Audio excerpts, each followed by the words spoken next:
Alright, let's make sure everything's up and running.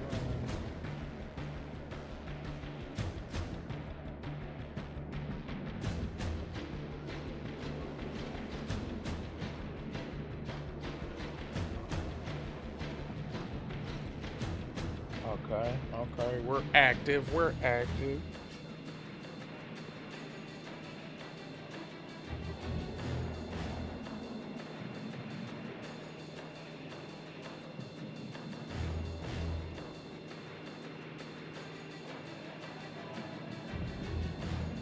Let's do it. Not get into trouble.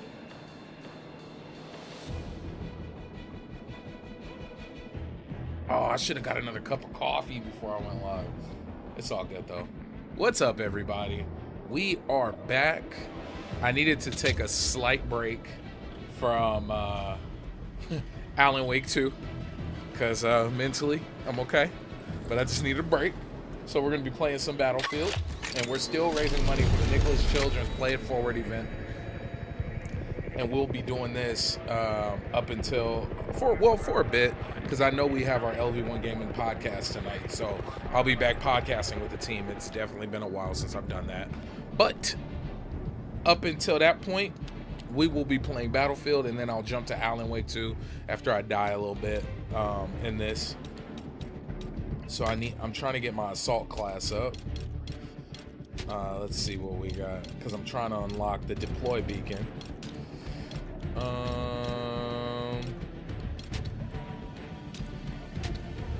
I like the ladder. Oh, actually, I need a DMR. Let's get this going. But yeah, if you guys can do me a huge favor, share this out. Let folks know we're live. Anything helps. Like, seriously, anything you guys got. Dollar, penny, just whatever you can. It all goes to a good cause. I mean, we're helping the kids, man. And I'm sitting here playing video games and helping kids, so that's a big win for me, because I'm gonna play video games anyway.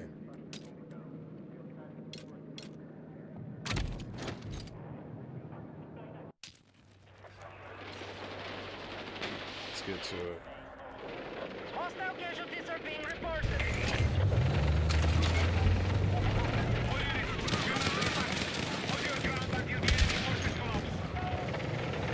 I've really been enjoying Battlefield. Much love to EA for providing me with this code. Definitely part of the EA Creator Network.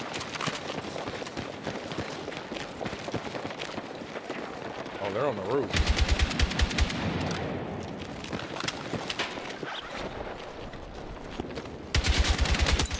Got one. Oh, it's a bot. Oh, God.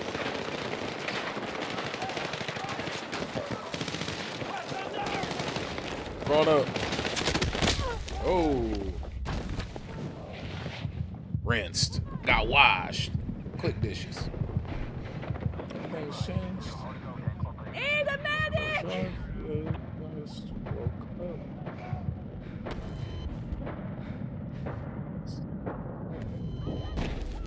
All right, let's get to it.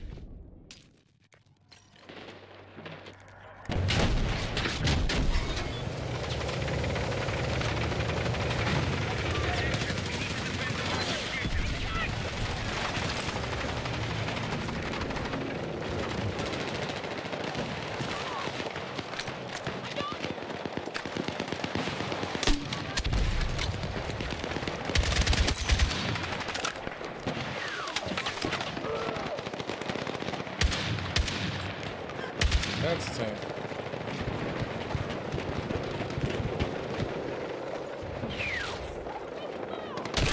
Oof. Fatal headshot. Let's get some bad aim going. Under threat. Refocus and attack.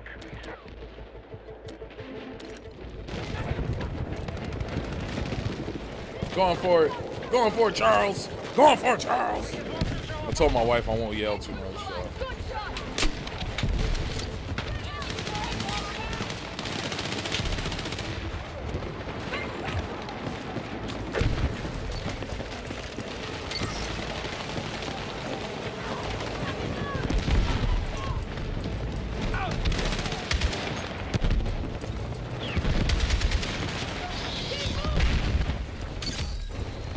Order complete. Let's do it.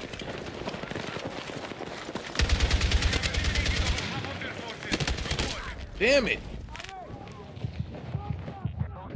I whiffed it. I whiffed it. On it.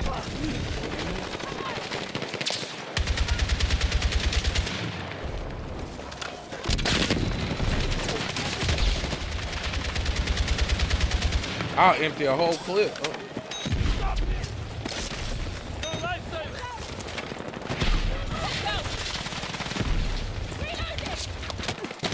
Oh, they shooting. They shooting.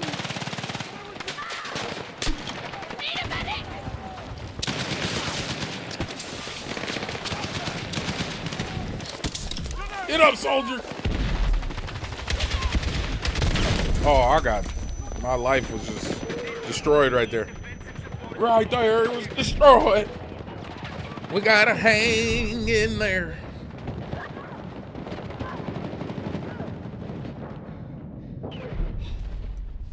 Got my time to Brandy. Oh, let's do it. We stay winning. So we are trying to raise $500. That is definitely the That's definitely the ultimate goal. Well, the ultimate goal is to raise $10,000, but my personal goal, they're shooting, is to raise $500, and we're already at $125, and you guys are absolutely amazing. Oh my God, I got dropped. And I appreciate everything you guys have done so far. Seriously, we're really showing out. This community is so awesome. I'm so grateful for you guys across all platforms. You guys are amazing. And right now we are live on Twitch and YouTube.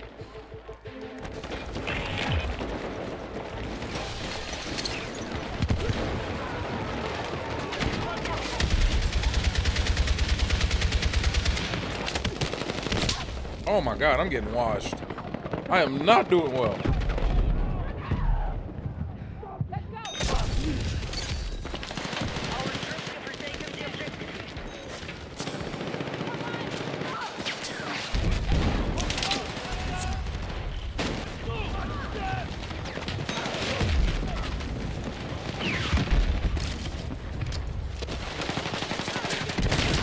God, I was hoping to res him.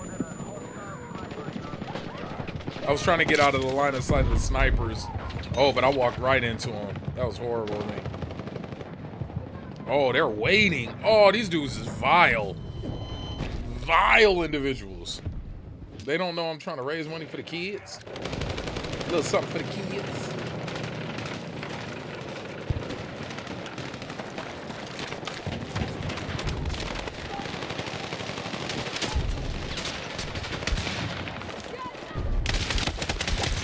Got him. You got one, Sarge.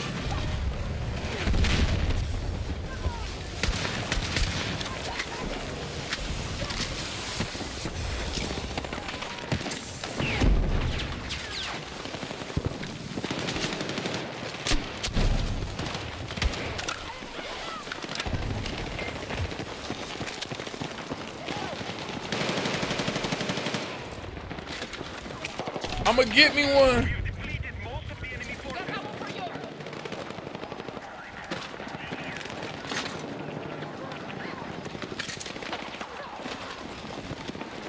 Sarge, we're under attack. We're under attack.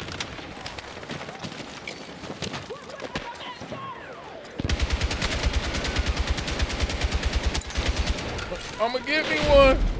Oh, they shoot. They shoot. They shoot. Yeah, ranking up on them. Oh, Lord.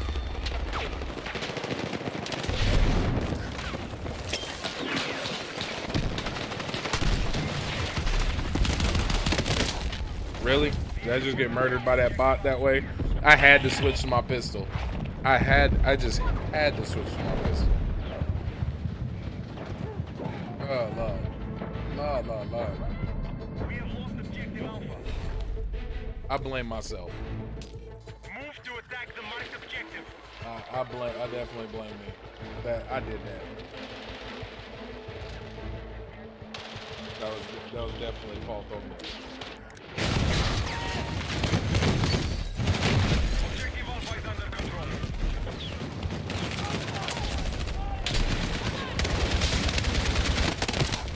I didn't kill nobody. Our forces are almost fully depleted. Do not stop. Kill anybody. How bad am I doing? I'm doing horrible, but I'm doing horrible. I don't know what that means, but I said it. And we're gonna stick to it. I ain't hear no bell.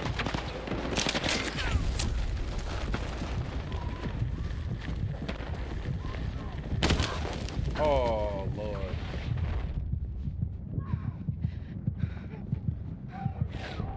Lord. I've got to do better.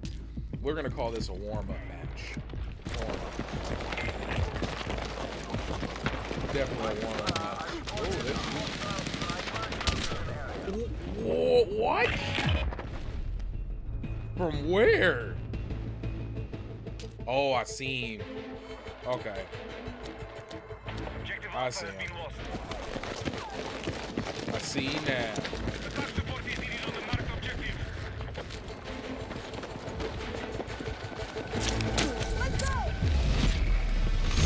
Yeah. I didn't help. I clearly didn't help my team.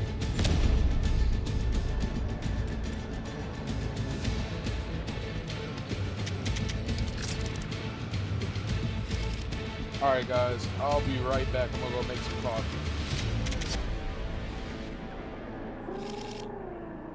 This is creepy. Eons ago, gone. These lands were rife with gods and their adherents. Oh, I'm liking this one. I'll be right back. Alas, 'tis the nature of the beast to forget, and of gods to be forgotten. Mayhap they left, mayhap they slept, mayhap they devoured. Yep.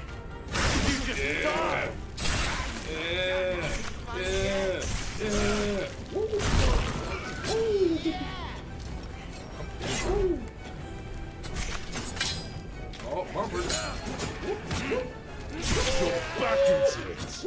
Boy, got washed. He got washed. Dishes first try. Dishes. Bootleg cartoon Power Ranger that my kid watches, and she loves it. I was like, okay, we're getting her there. We're almost there. One step removed. Bro, y'all evil. Why y'all just throwing bombs at us, bro? You know why. Me too. Hey, you know what? Real ones use hands. Let's go. Real ones use hands. Wait, he gone already?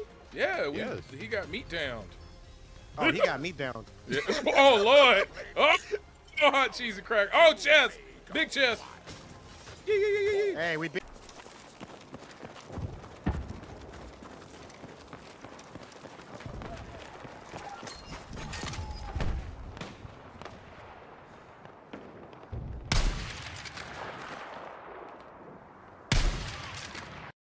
Okay, we're back. Let's see. We're definitely back.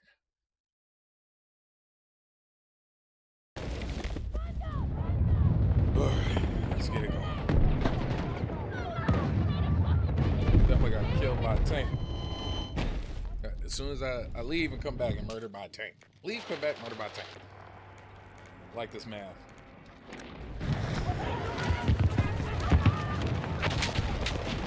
Defensive position is needed on the marked objective.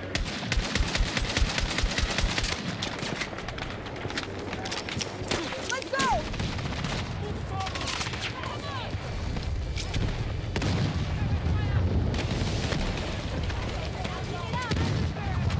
They're on us, Sarge. They're on us. It's going down.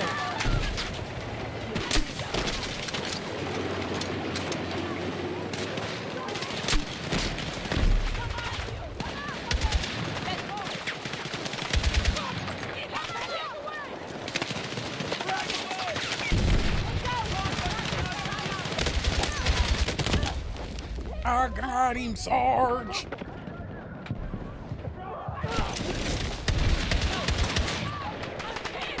Let's see if I can do this one hand in the closet. Let's go.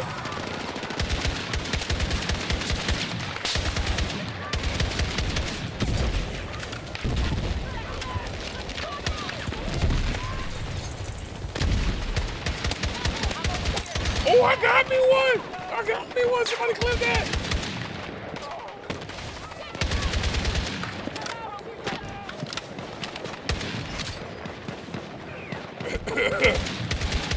I'm not good. Copy. Oh.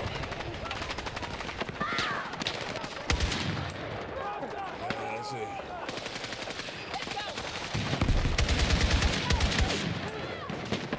That's a body. All right, let's get back to it. Oh, I'm on. Oh, and I died. I should have just stayed laying down. That's definitely what I should have done. Oh.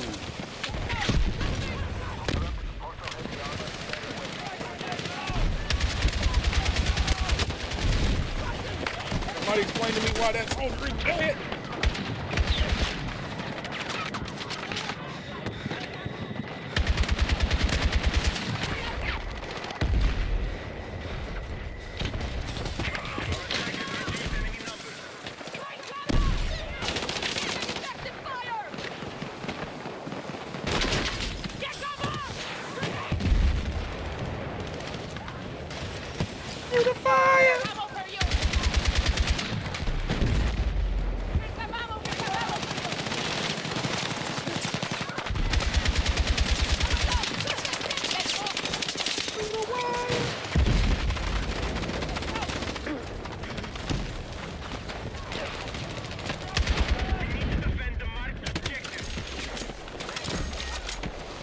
That didn't work out how I wanted it to, folks.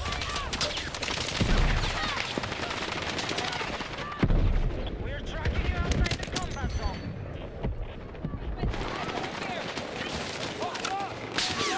Oh, they shooting, they shooting, they shooting.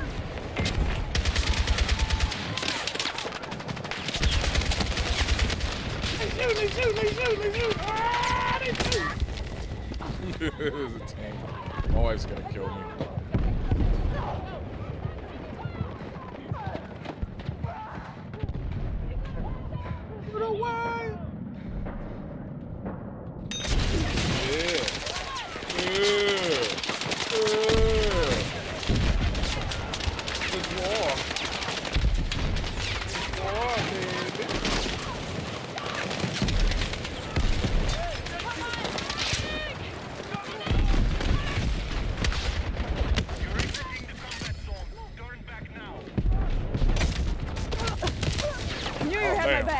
Oh, damn. Damn. I got healed to die. Died to heal. How's everybody doing this morning, afternoon? It's morning. What you can. Say when. Oh, that's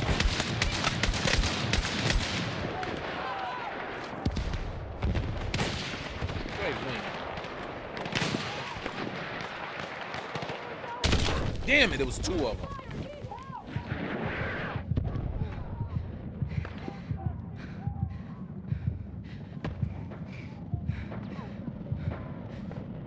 So I started playing, for those who didn't tune into the stream yesterday, or last night, I started playing Alan Wake 2, and I got about 3 hours into it. It scared crapless.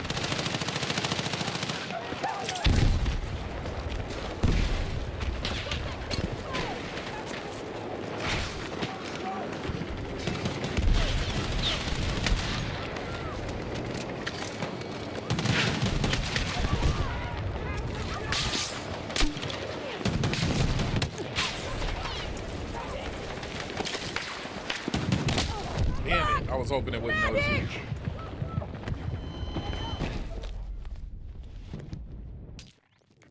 Medic! Gotta get that tank.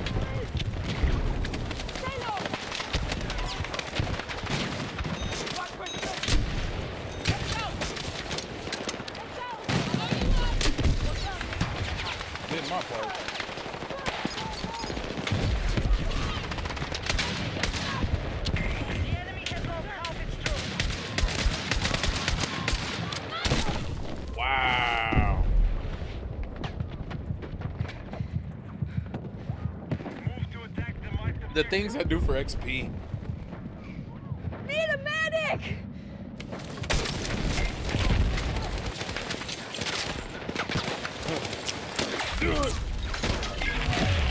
Hey, what's up, Jay? How you living? How you been, man? Hopefully life is treating you good.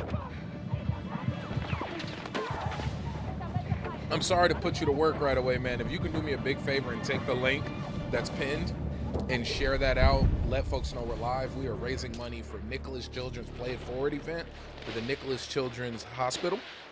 And we've already raised $125 of our $500 goal.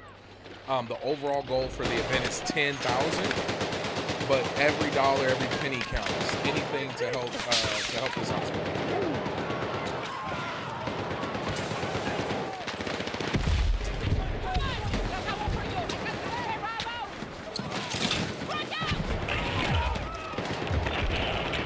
Life is good, man. That's awesome.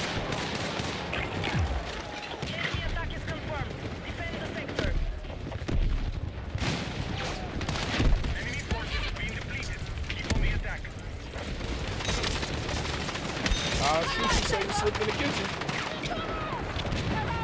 But yeah, so I started Alan Wake last night. Oh, what games have you been playing?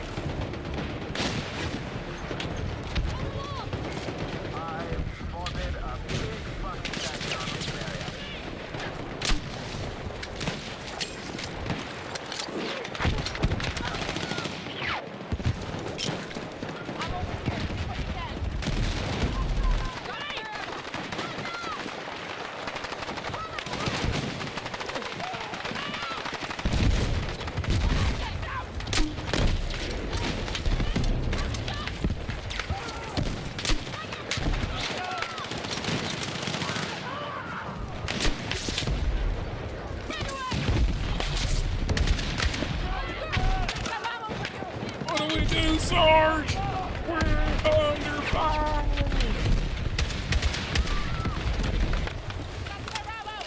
I'm doing it. Let's move!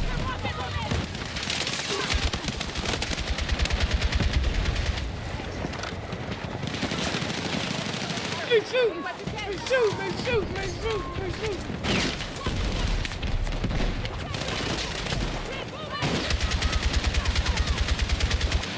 Ooh, y'all lucky I can't aim.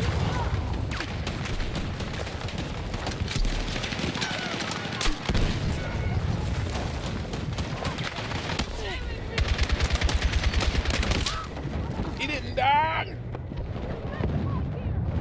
He didn't die.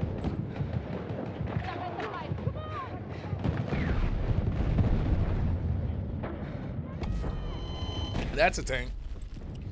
We got a whole tank out here, guys. Battlefield 6 and I pre-order Arc Raiders.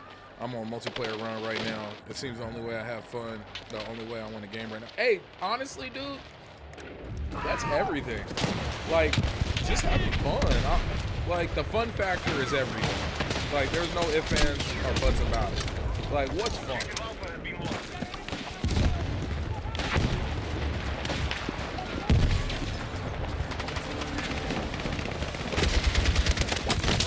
Oh, I got me one, Sarge. I got me one. But you know what? For a bit, that's what I was on, because I was only playing Battlefield and Marvel Rivals. That's what I've been playing a lot of, Battlefield 6 and Marvel Rivals. I realized I hadn't been playing any spooky games, so I ended up running into the Landfest team. Much love to them. I love those folks, and that's why I'm always, any chance I can, I work with them. Love the Landfest team. But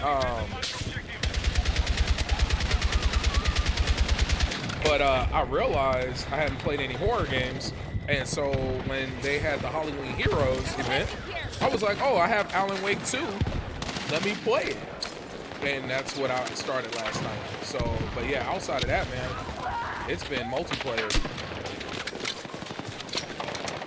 Oh, they're stopping grenades. Oh.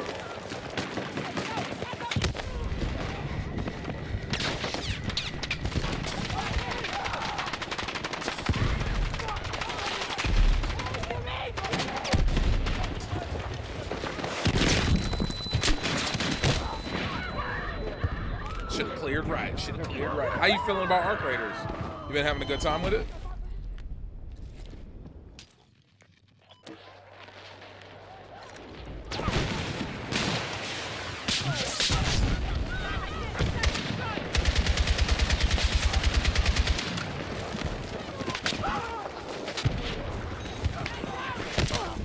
Damn.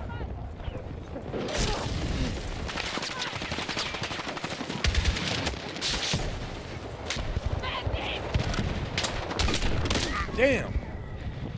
I'm getting washed, bro. And I feel bad because I keep putting the team in really bad spots. Now, let me slow down. But I don't want to slow down because my whole point is I'm a... All right, let's do this. Let's do this. Flashbang, stun. What's wrong with that? Stun.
They win. Got one.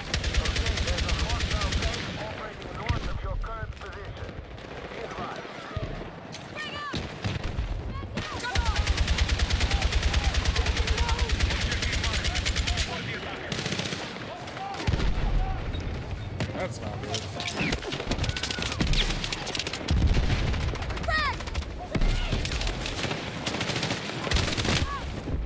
Damn it. Medic! Medic! Medic! I need a healer. Somebody heal me.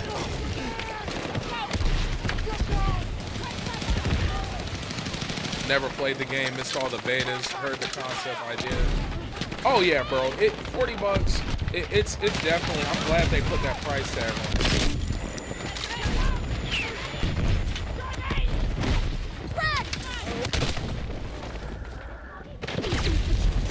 Thank you. Let's go.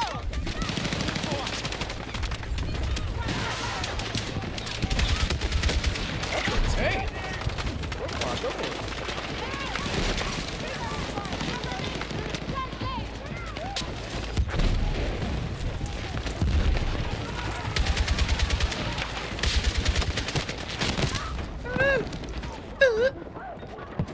I played, I think I played in 2 of the betas.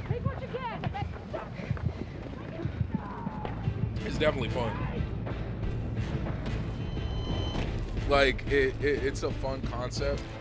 My issue is, well, the thing I like about it is you can rank up even while failure. Like, you can always be, whoa, that's a sniper. That's another sniper. See, little does he know, I got that blammy on me too.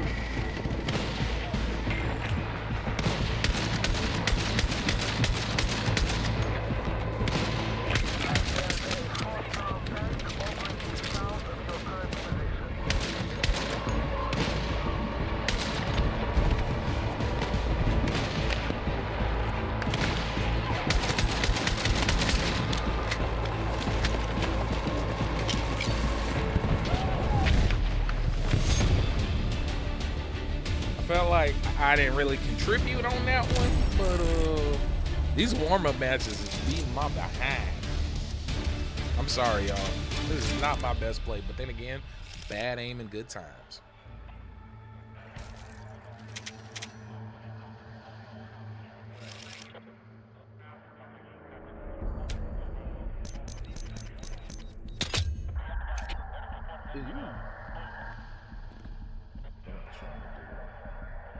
Standing attack. Trying to unlock all these skins. Oh, unlock different guns. Let's go. The Deadeye. Yeah, I gotta unlock that. So I need inflict damage over 75. Oh, I can do that. Yeah, I can do that. I can shoot some folks from range. We're gonna make it happen. I gotta get some more kills though. If I'm being 100% honest. I am not doing my best.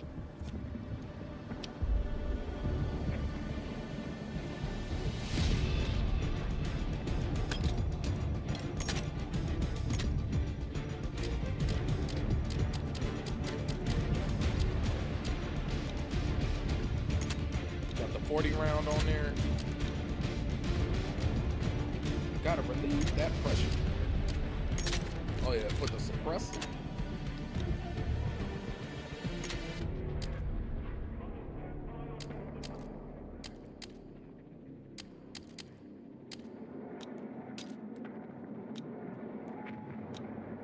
Let's get to work.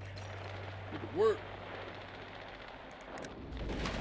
I like the idea that I can play a game how I want to sneak around, level up, and become a predator. Bro, hey man.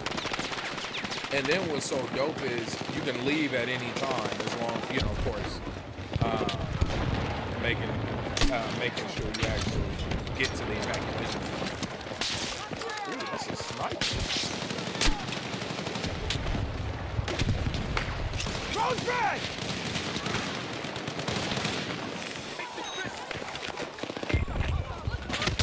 Oh God! I thought.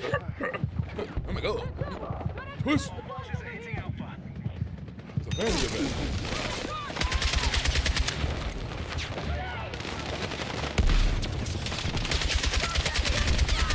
Contact! Contact!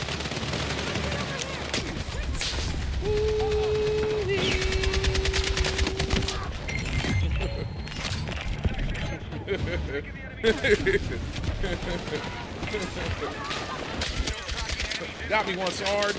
They shoot.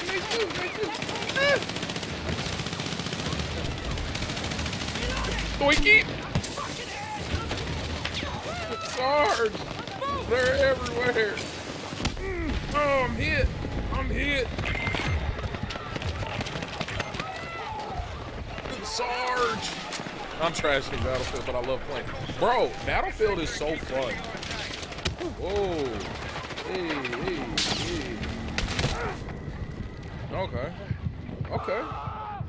Okay. All right. Ah! They shoot. Ah! Okay. Safe.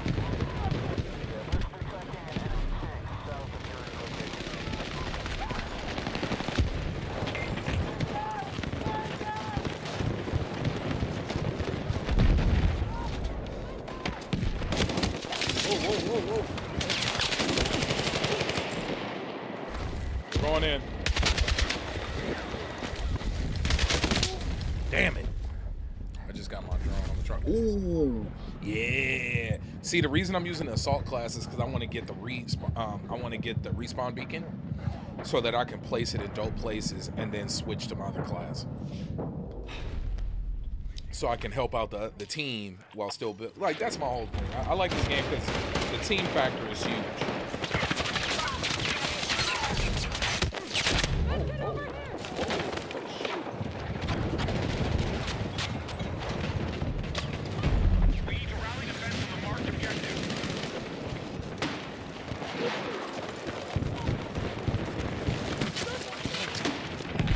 I got you, bro. That's honestly, that's why I've always loved Battlefield. Is if you just play your role right, you can always do well. Oh, there's one.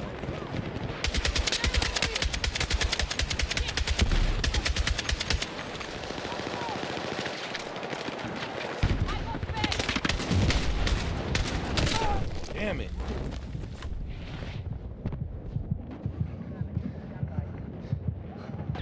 Because as you can see, I'm not the best shot. At all.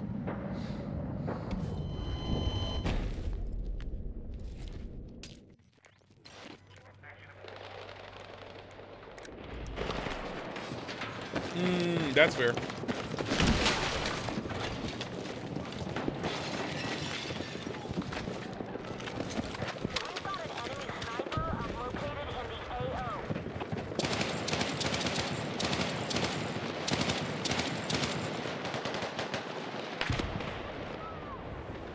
Got spare ammo.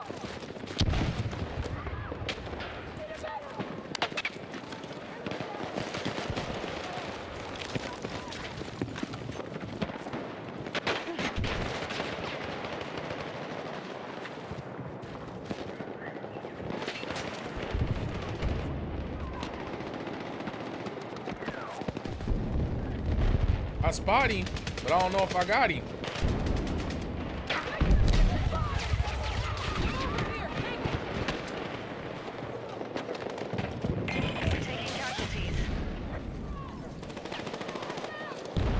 We gotta get at it.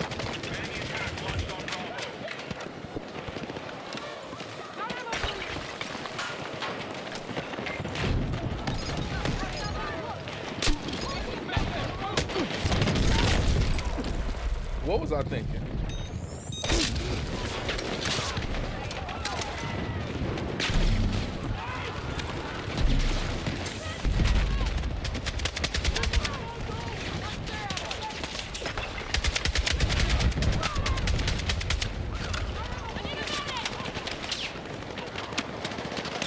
I'll shoot you so you slip in the kitchen.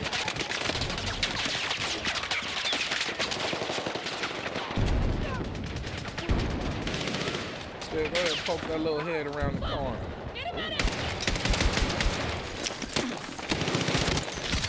Yes! Got it, bro.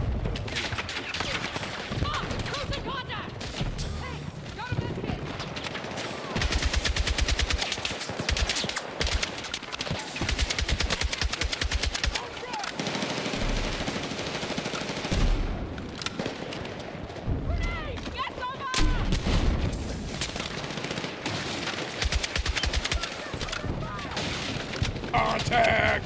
Contact!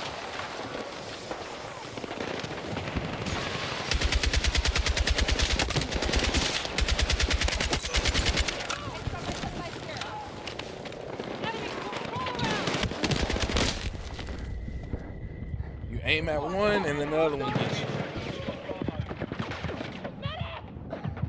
Medic! Medic!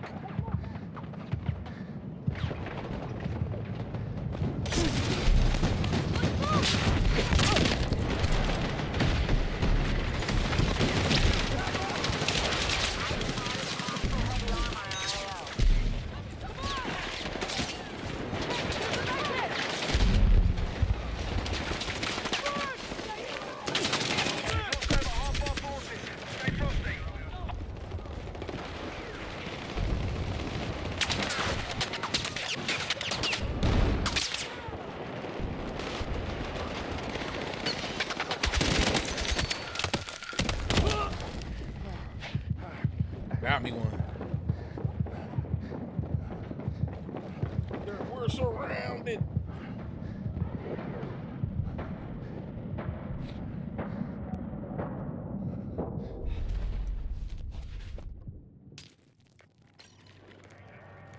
Oh, we lost B too. Get real spooky. Real spooky.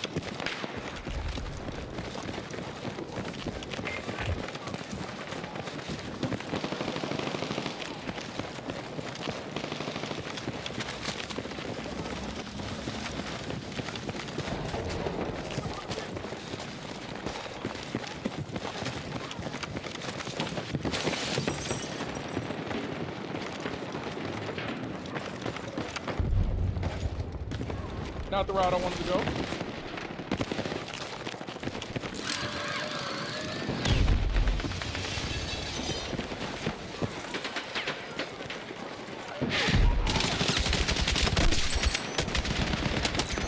Woo! Let's move.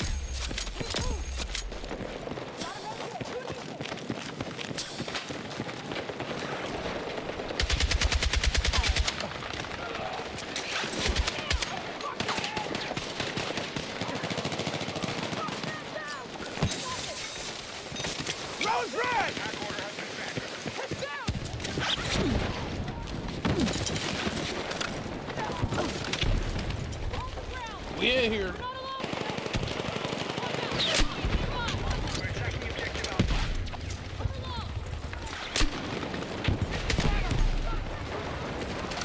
We in here. Let's do it.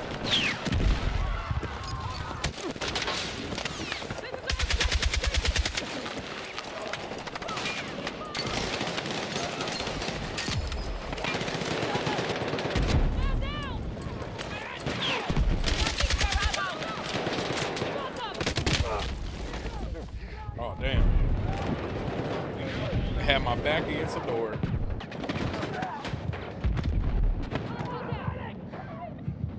He's right there. We got tangos. We got tangos everywhere.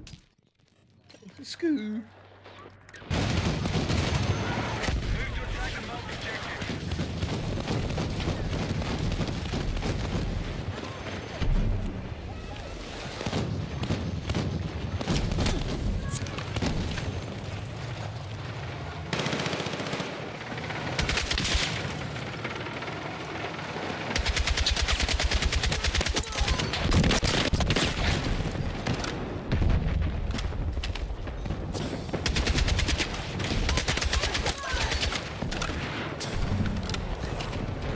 Our forces are running low.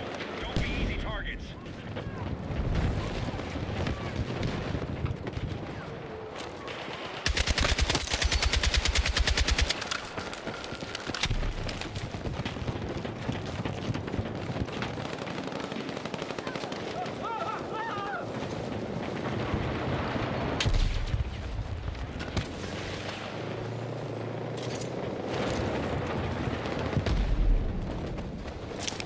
Come on.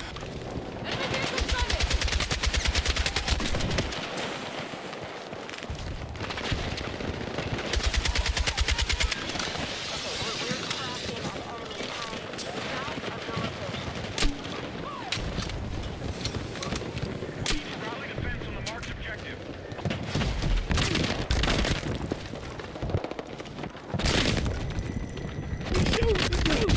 Goddamn. I love this game. Hostiles are I attacking love this objective game. Alpha. It's like being in a movie.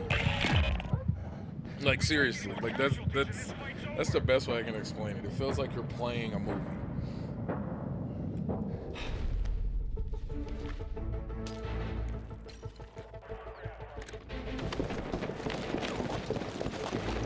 We've lost control of objective Alpha.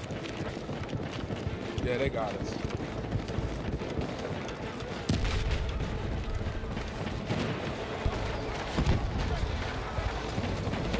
Oh, dude, Valor and Vellum, your work is amazing. And thank you so much. Thank you for stopping by. But seriously, your work is phenomenal. My wife loves her coffee pins. I have my coffee pins up here. I wish I could turn my camera around without messing it up. I got them all up there. And then it gets better when I really like that one. Honestly, if I could get the intricacies of it, I would totally get that tatted. But it gets better. That's super freaking cool. I'll try.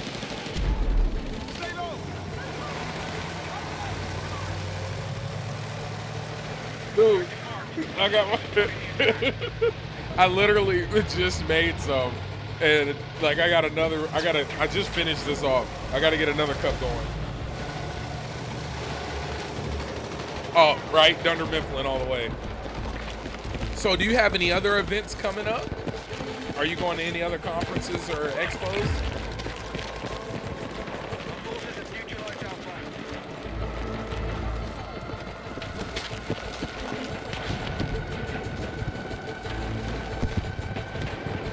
Designer Con in Vegas. Oh, at this point, the next convention I'm gonna go to, I'll probably go and be in the area of the Game Awards, and then after that, I'll be at CES. I try to go to CES now every year. I'm hooked.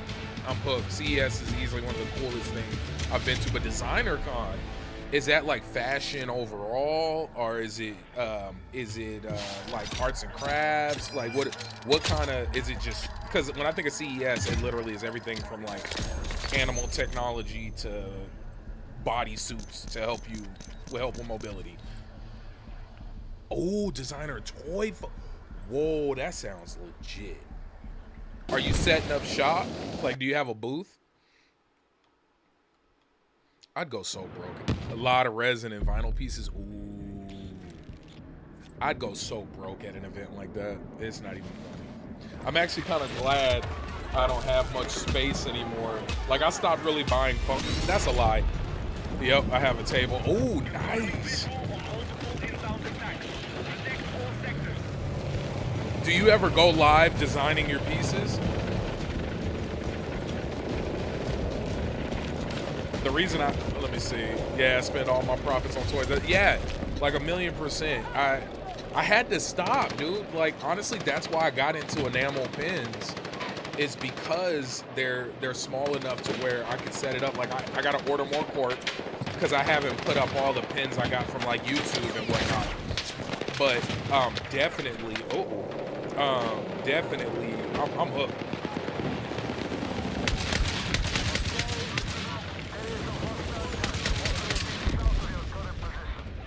If I have time, I hope to stream some of the toy making. Sometimes when I'm painting the flags, or if I'm painting them. Ah, okay. Dude, because people just love watching things get made. Like, it's just so much that goes into it. All right, yeah, thank you so much for stopping by. Seriously.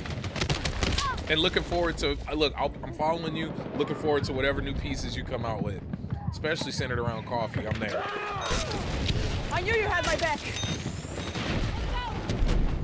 But yeah, anybody listening, Jay, please go check out valorandvellum.com. If you love enamel pins, especially coffee, and way more than just coffee, but if you love enamel pins, her artwork is solid.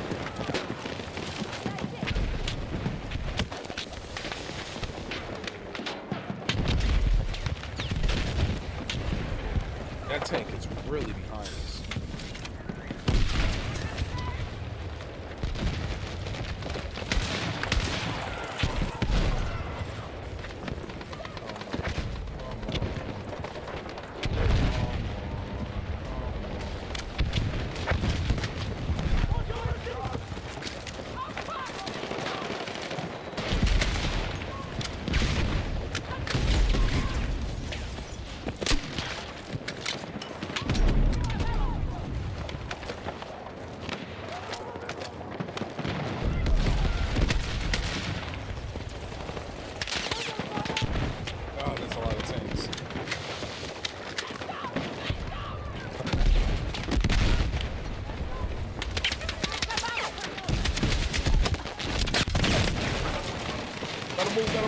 Gotta move.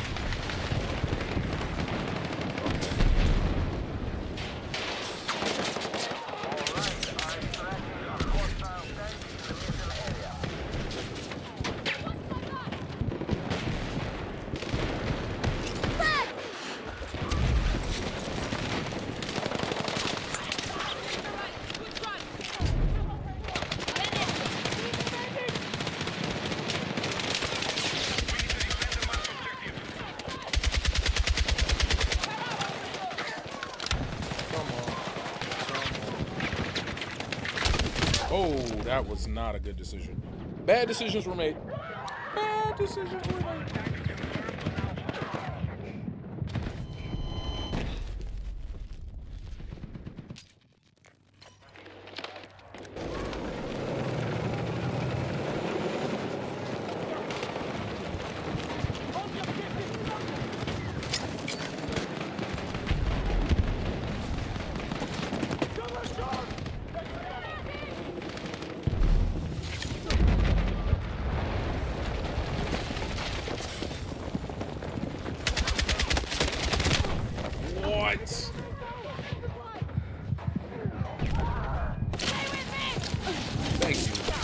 Thank you, almighty healer.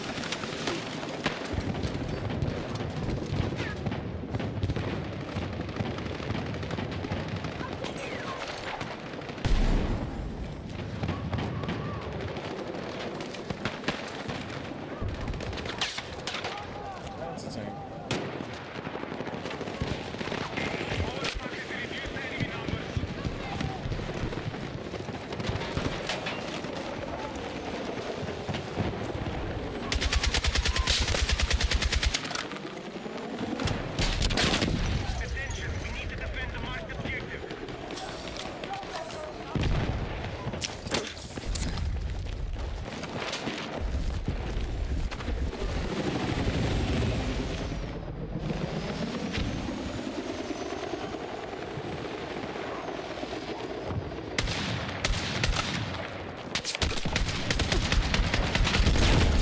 I don't know why I kept standing there.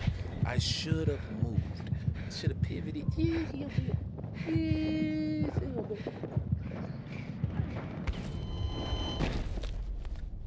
gonna make this happen though.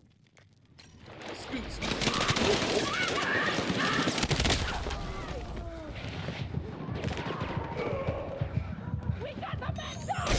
You're a lifesaver. Cheers! Thank you! Come on! Here's some ammo for you! Come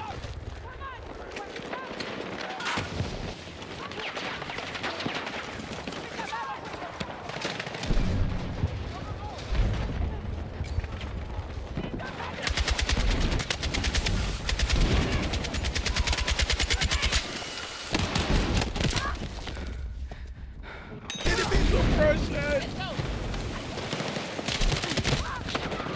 Oh, come on, Sway. Got finagled. Take him down.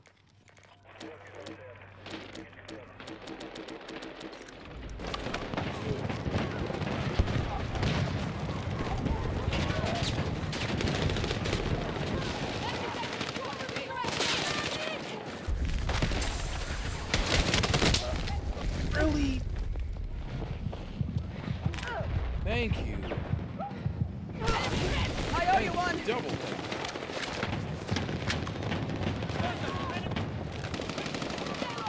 Defensive position is needed on the mark objective.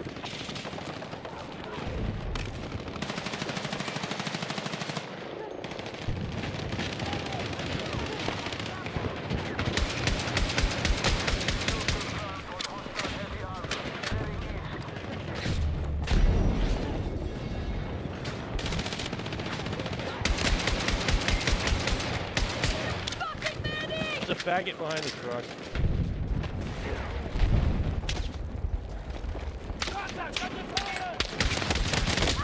Oh, thought I hit him. I thought I hit him. I thought I had him, Sarge. He was right there.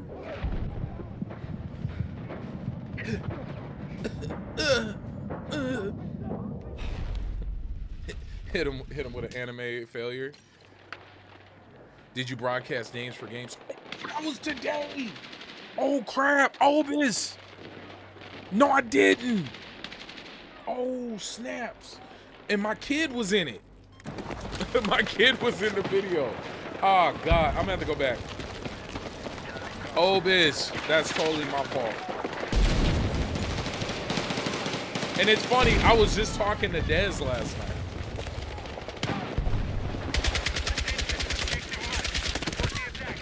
How did I not kill him? How? Make it make sense. Thank you. Another one right here. We lost a sector. How was it? I'm definitely gonna go back and rewatch it. Jazz has been busting her off.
tank, you're in my way.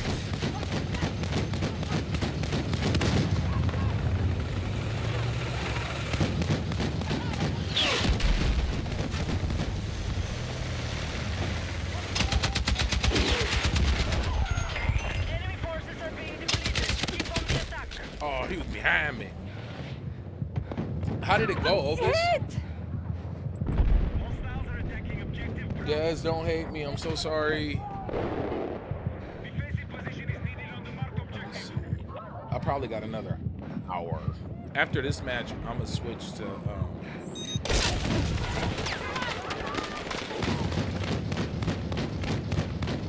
After this match, I'm gonna switch to Alan Wake 2.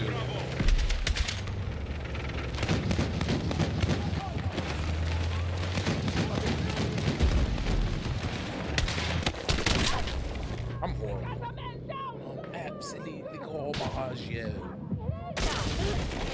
Sniper contact, stay low!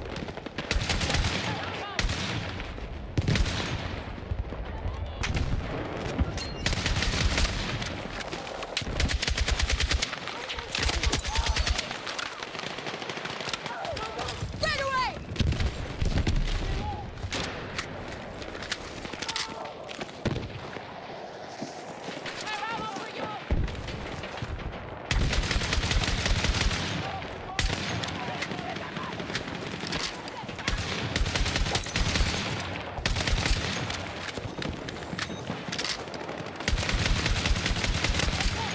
What?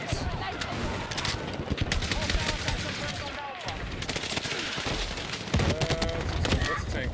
Oh, that was a tank. Medic! Somebody said. We have lost control of Alpha.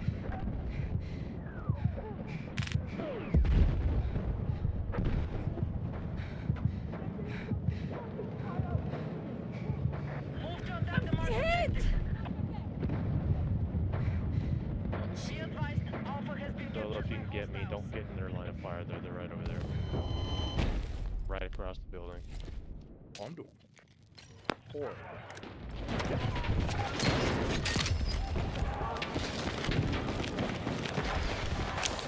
Come on!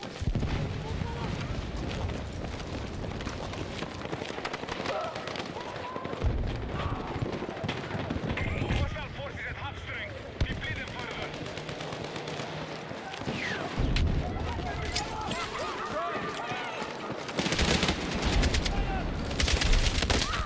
Damn it. Somebody take him out. Take him out. I need a medic!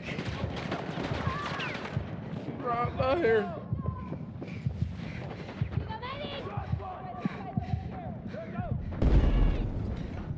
Got a tango right there.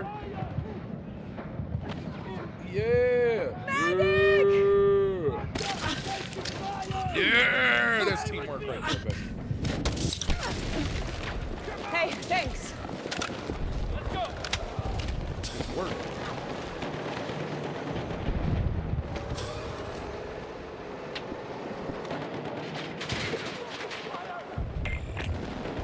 Be advised, enemies are attacking Bravo.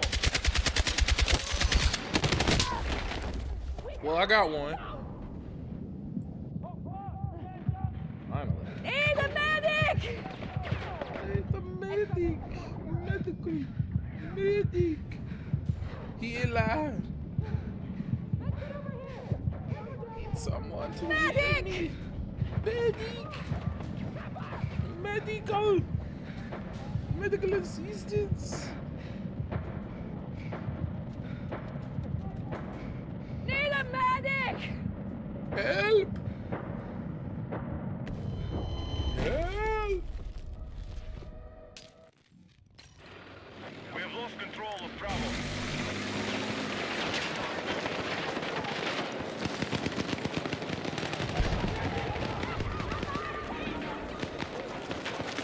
Get up!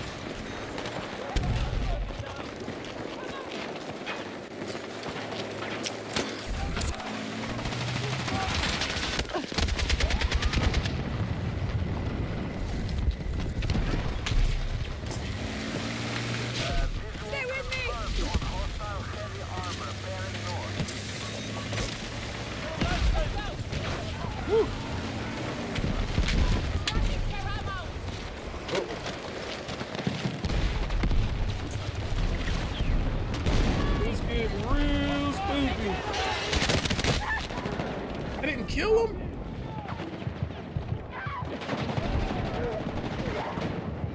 Somebody take him out. Marked objective is under threat.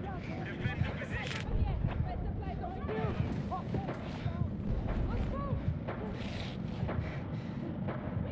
Be advised, enemies are attacking Bravo. He's right here. He's right here.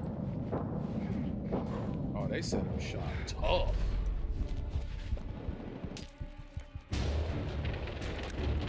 Hold on!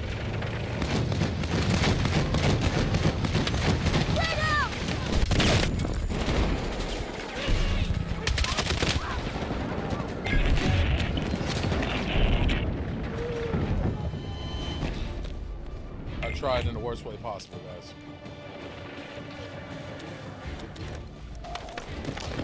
Assault is just not my class, but I gotta get better at it. Let it rain.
They working hard to take this way out.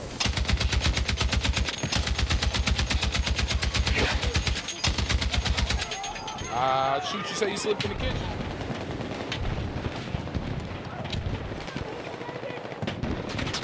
Enemy contact in my area!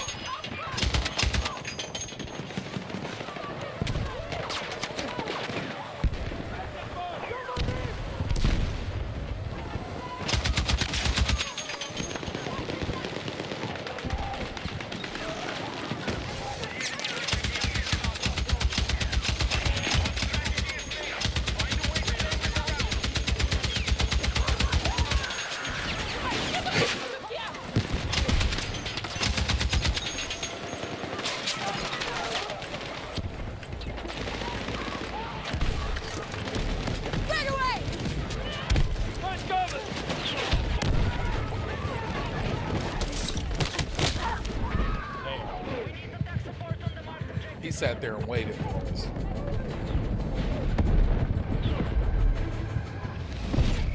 Let it not go the way I wanted it to.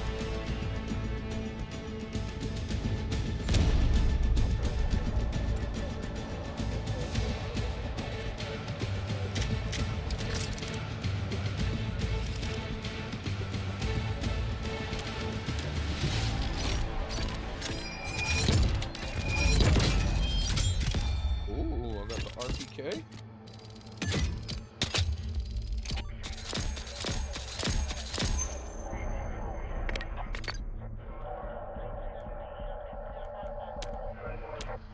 Actually, no. Let me see.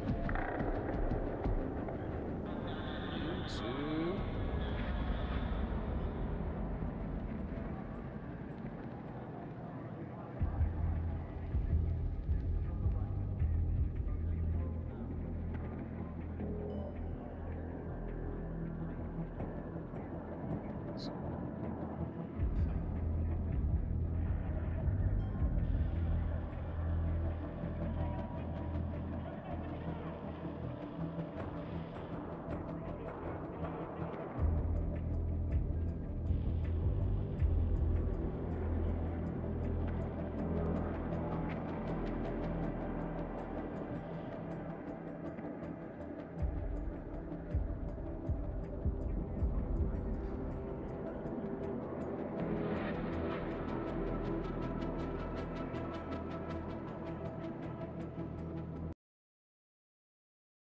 storytelling, so you don't just watch the story, you play it. Thank you so much for watching. We hope it resonates. Your feedback keeps us connected to everyone who believes in Ayasa, Shadows of Silence. Thank you to the DAMES 4 Games October Showcase Festival for featuring our game. We're honored to share this journey with you.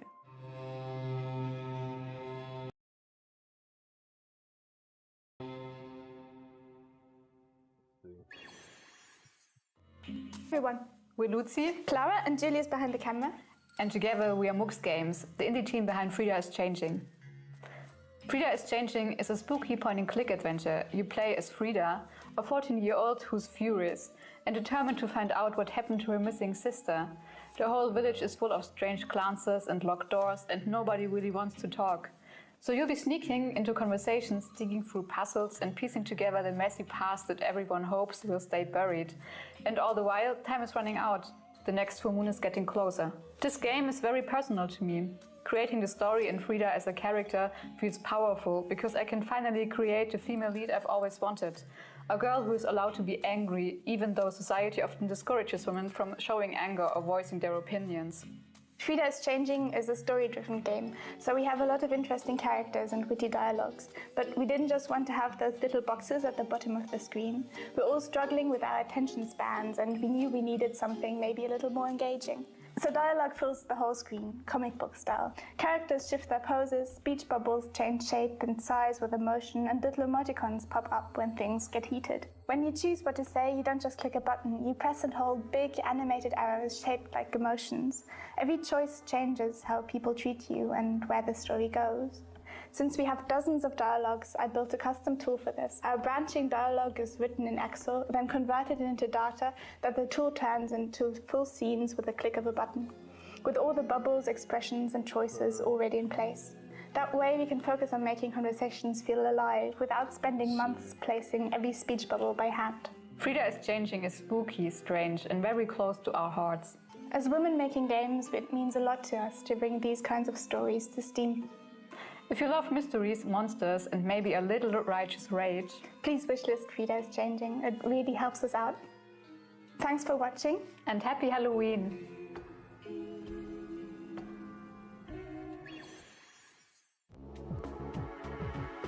Hi everyone, my name is Xinyi Huang.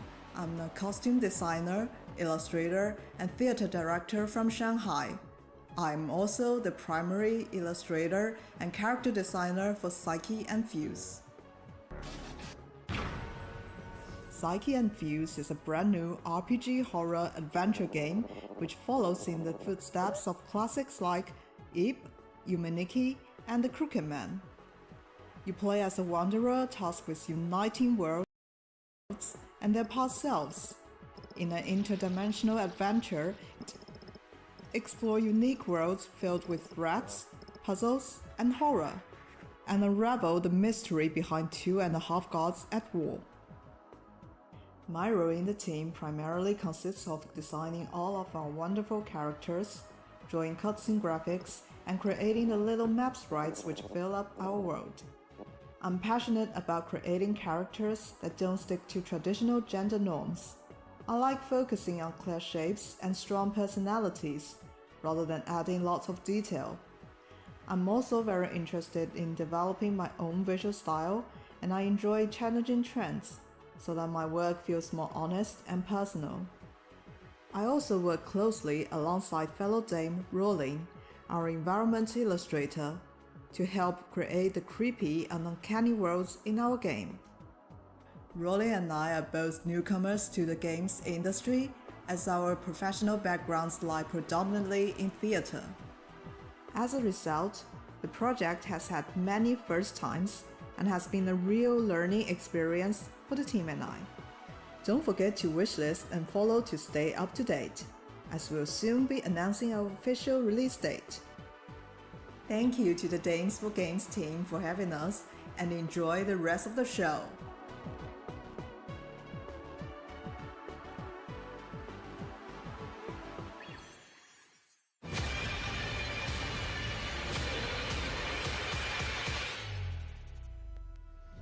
Hi, I'm Marta, lead programmer of Mac and Cheese Games.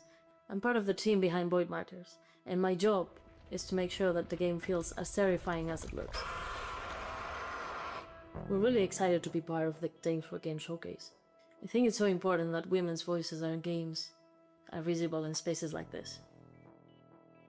And my work on Void Martyrs focuses on building the mechanics that keep the players on edge. As a programmer, I spend my time turning wild ideas into working systems. I'm the one making sure that the code behind Void Martyrs works. Most of the time. Void Martyrs is a grimdark survival horror where you play as a novice nun in space. The game blends tense exploration, resource management, and combat in a handcrafted story. At its core, Void Martyrs is about balancing faith and survival in a hostile, collapsing world. One moment you're scavenging for resources, next you're fighting for your life against twisted enemies. The faith system changes how you play. Whether you're insanely or cursed affects the tools that you craft and the choices that you make.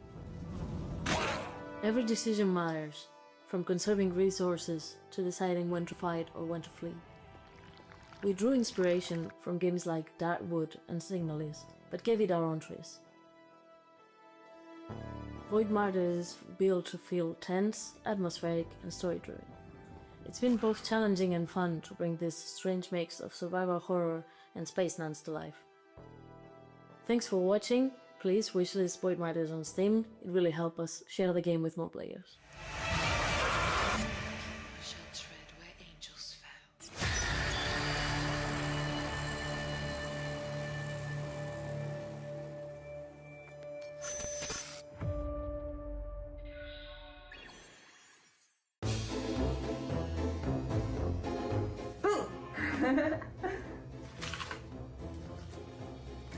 Hi everyone, my name is Lara, I'm from Lunabeat, and I'm one of the developers of You Can't Scare Me. You Can't Scare Me is a really unique multiplayer VR game where you're split into two teams, the Haunters and the Haunted. The Haunters have to scare the Haunted and make them scream, and if the VR headset's audio detects a scream, the Haunters get a point. Haunters have the ability to turn invisible, and they can use scary costumes and traps to really give the Haunted player a good scare. It's an unusual concept for a game, but it's a lot of fun to play, kind of like a scary hide and seek.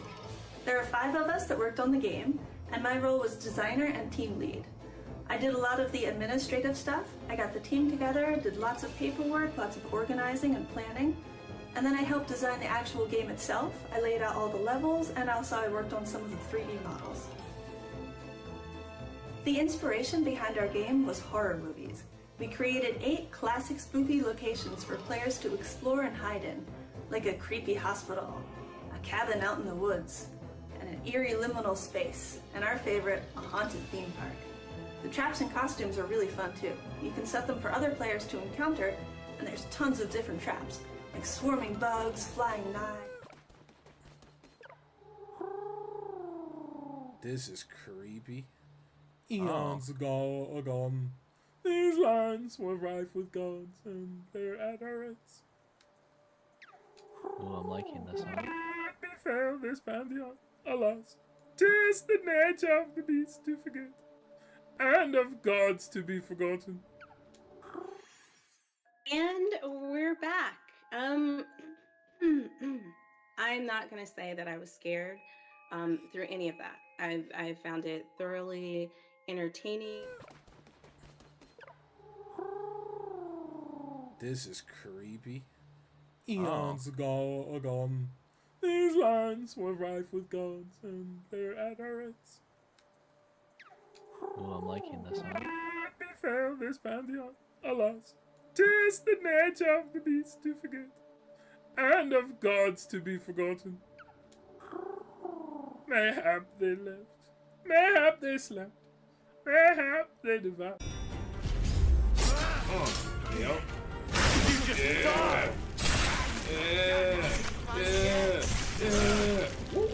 For a game, but it's a lot of fun to play, kind of like a scary hide and seek. There are 5 of us that worked on the game, and my role was designer and team lead. I did a lot of the administrative stuff. I got the team together, did lots of paperwork, lots of organizing and planning, And then I helped design the actual game itself. I laid out all the levels, and also I worked on some of the 3D models. The inspiration behind our game was horror movies. We created 8 classic spooky locations for players to explore and hide in, like a creepy hospital, a cabin out in the woods, and an eerie liminal space, and our favorite, a haunted theme park. The traps and costumes are really fun too. You can set them for other players to encounter, and there's tons of different traps, like swarming bugs, flying knives, monsters that chase you, and more. That is... You Can't Scare Me is available now on Meta, and soon on Steam for PC VR players. The Steam page is up now, so you can go ahead and give it a wish list. Thank you so much for watching, and have a spooky day! Ha ha ha ha ha ha ha! That is a creepy mask. And we're back. I'm not gonna say that I was scared. I see Dez over there with the Queen of the Damned. Thoroughly entertaining. I even kept the lights off. I didn't need to go under my blanket. I'm good. It was a good time. But you know what? I always feel a little biased. Like I feel like I can't say exactly like what game I like. I try not to do that because I love all the games because I'm the person who went through and like helped select them. So I'm gonna let you guys tell me what you thought overall about these spotlights that we showed first. So I'm gonna throw it to Sam. Sam, what did you think about the spotlights? You can't make me choose a favorite. I refuse to. what I'd That's like to say, imagine this will keep coming up, is what a great variety of both games and people that make them. Des, I want to say thank you so much it's for all, having so much of it is very beginnings, teasers. 1 degree away I'm from really me now. To see more what they can do. I'm gonna act so, totally normal. I'm gonna hand over this whenever I get to meet Samantha. To you, Mackenzie. I'm gonna act totally normal. It's I'm not congratulations. Out, it's a I'm trap. just putting it out there. They're all my favorite. And yes, we're still raising money as we're co-streaming this, but I okay. absolutely had to watch this and support my friends because my friends do amazing things. That one looks like thebomb.com. And Arcane Eats, it's like cute spooky, which I also appreciate. So it's like both spectrums. But I like that each of them bring a different energy of spookiness because my tolerance, day to day changes. Some days I'm a little stressed out and I need something a little cuter that's to play. That's fair. So, like, yeah. I have enough stress in my life. Sometimes I didn't even realize Mackenzie had an axe in her head. That's funny. And there were some good ones here. Christine, what about you? So I also agree. I feel like Ayasa, Shadows of Silence. I was like, let me make sure I try to say that right too. Hopefully one of us is getting it. I hope so. That one I thought looked really, really cool because it looks like the baby of like Little Nightmares and Journey. Because it was like the creepy, miniature person with these big monsters. But then it seemed like there were kind of picturesque moments where it kind of seemed serene a little bit. So, and me being like a scaredy cat, that's probably more of my speed, having moments to breathe and just look at the beauty. And then is it Psych X Fuse or Psych by Fuse? The artwork looked really, really good. So yeah, that one looked really, really good. Yeah, that one looks sick. Okay, all right. All of that's fair. I especially like Sam's answer. That was a really good answer. I tried to trick you, but you got me. You got me. Before we jump into our special guest interview, you know what? I'm gonna throw it back to Christine because I feel like she has something to say that's very important about Dames for Games. Yes, I do. So the end of this month, the last 2 weeks of this month, we are going to be raising funds with this big, long streamer extravaganza. We have a lot of streamers that are partnering with us, which we are super excited about and grateful for, that will be doing charity streams for the last 2 weeks to help raise money to fund what we do, to spotlight all of the people that we do, all of the devs, including making the showcase, and all the things that we do for the community and advocate for in the community. So if you want to continue to support us, definitely check out our socials so that way you can be up to date on when those streams are happening. Thank you. That was a good announcement. Woo! But no, seriously, we are raising funds, and we would be so honored if you guys, even if it's $1, or even if you can't spare anything, you just yeah. want to Hey, share thank you what for we're doing, reminding we me, bro. really appreciate Thank you, that. thank you, thank you, thank you. It's so important that we continue to work within this industry and represent all the incredible voices that are creating really dope stuff. I had the hard pivot. Come on, man. She worked way too hard for I don't have us a not to drum, support and I her. really wanted one, but it was just like Her not in the background budget is this year, maybe next sick. year, with all those donations. Thank you. Up next Nah, is the bro. incredible No. Mary Hell no. Tish, who You a real one. You are I think forever a somebody real else one for on this. on this panel knows. And there's who no Mary way Tish I is. could call myself one of her friends if I did not it might be support this. So Mackenzie. thank you. Oh, That's yeah. fault on me for Incredible not having it individual. set up. And she decided to give some of her time so that we can interview her about all the dope things that she does at Twitch. I mean, I would tell you what she does, but she can do it better because she's the one who does it. So stay tuned, and we're going to take it back in time. I look completely different, but just think of it as a costume change. And enjoy the interview. Her transitions are so sick.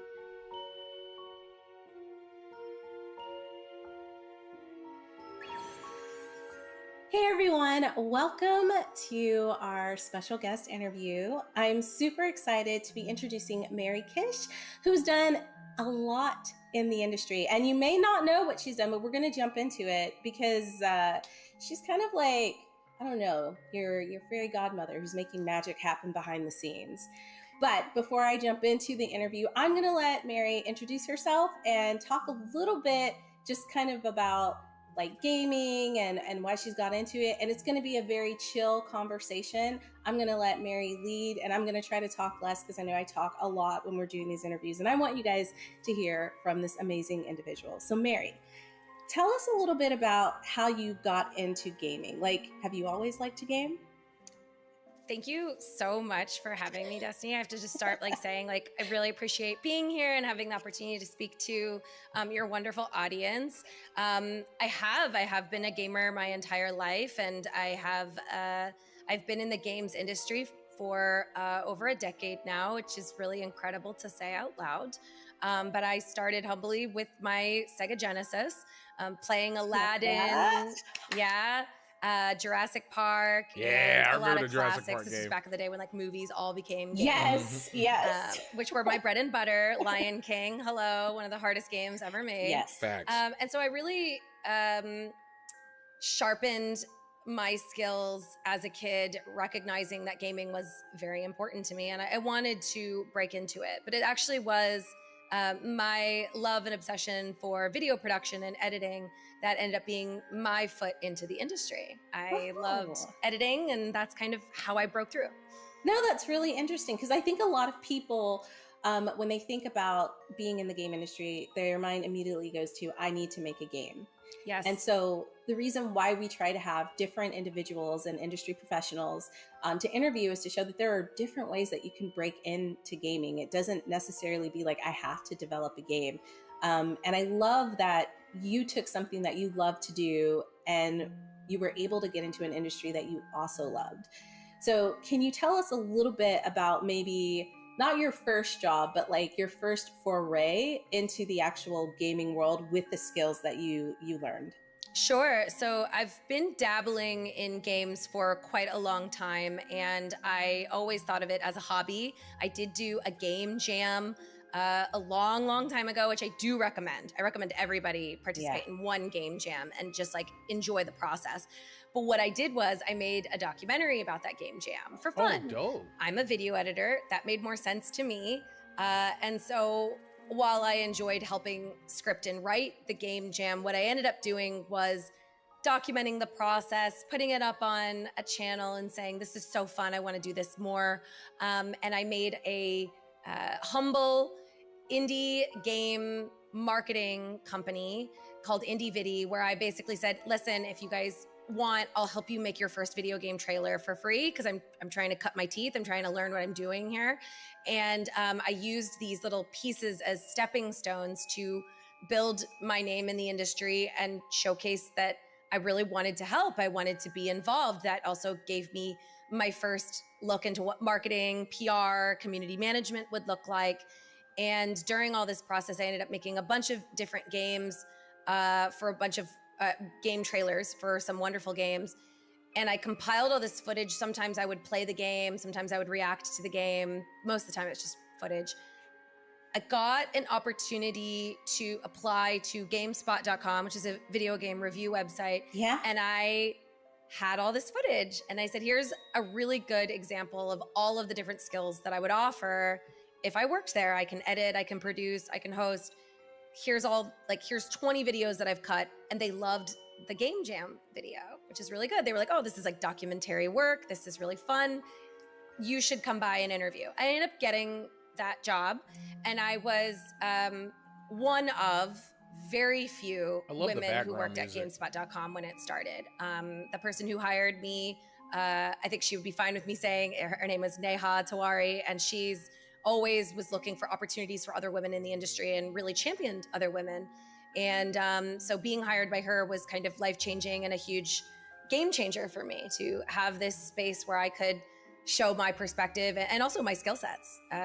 Everyone else on the video editing team were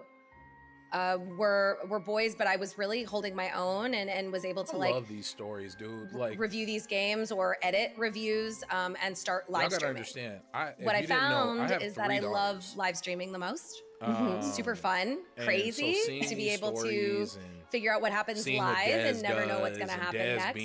And I became addicted to live streaming, and I ended up making my own live streaming. It's just super dope site for myself on Twitch. It makes me happy, where I would stream for fun, and I would basically just stream games 100% just for me because I wanted to be able to game. But I wanted it to be associated with my name and not the company. Within the gaming space. Yeah. I think that's really smart because you're building your own brand, right? Yes. But I love the fact that you brought up that you got hired by a woman who wanted to champion other women in the space. That's so important. I'm live. No, I'm not. That's the reason. That's one of the main reasons why I do this showcase and I wanted to put this together is because you want to be able to open doors for other female creatives. And that we have male allies that do that too, but like I feel like women really champion other women the best when it comes to like being like, you need to give this person a chance. They're incredible. Take a look at their work.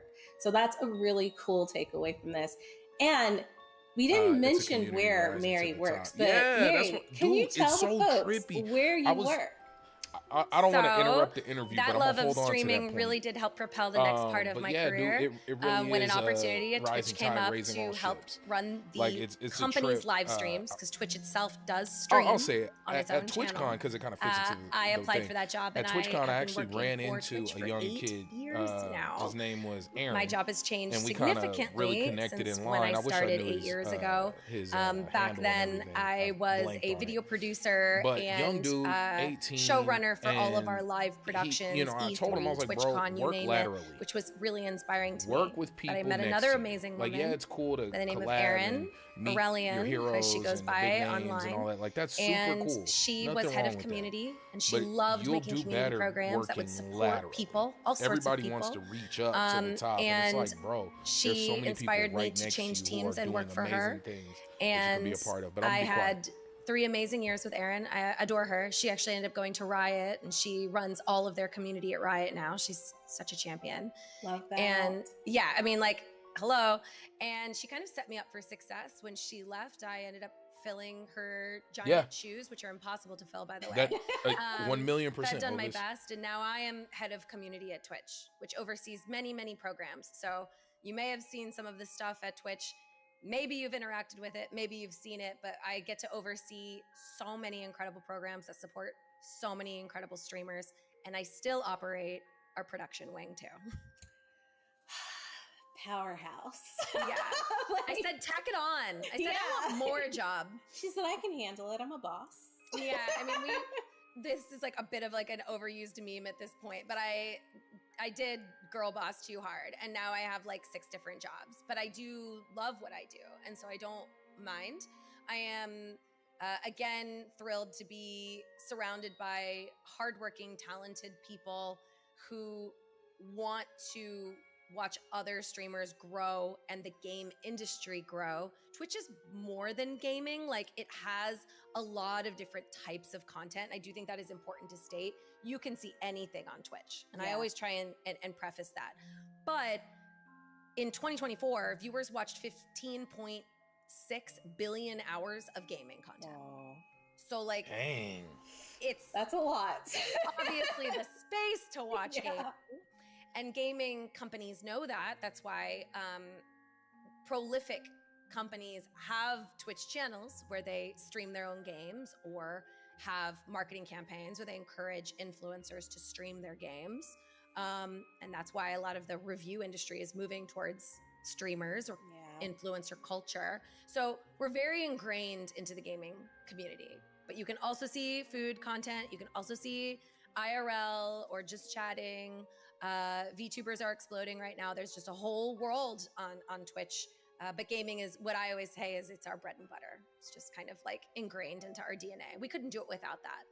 And although I've been working there 8 years, I did start streaming on Twitch when it was originally Justin.tv, which is like ages ago.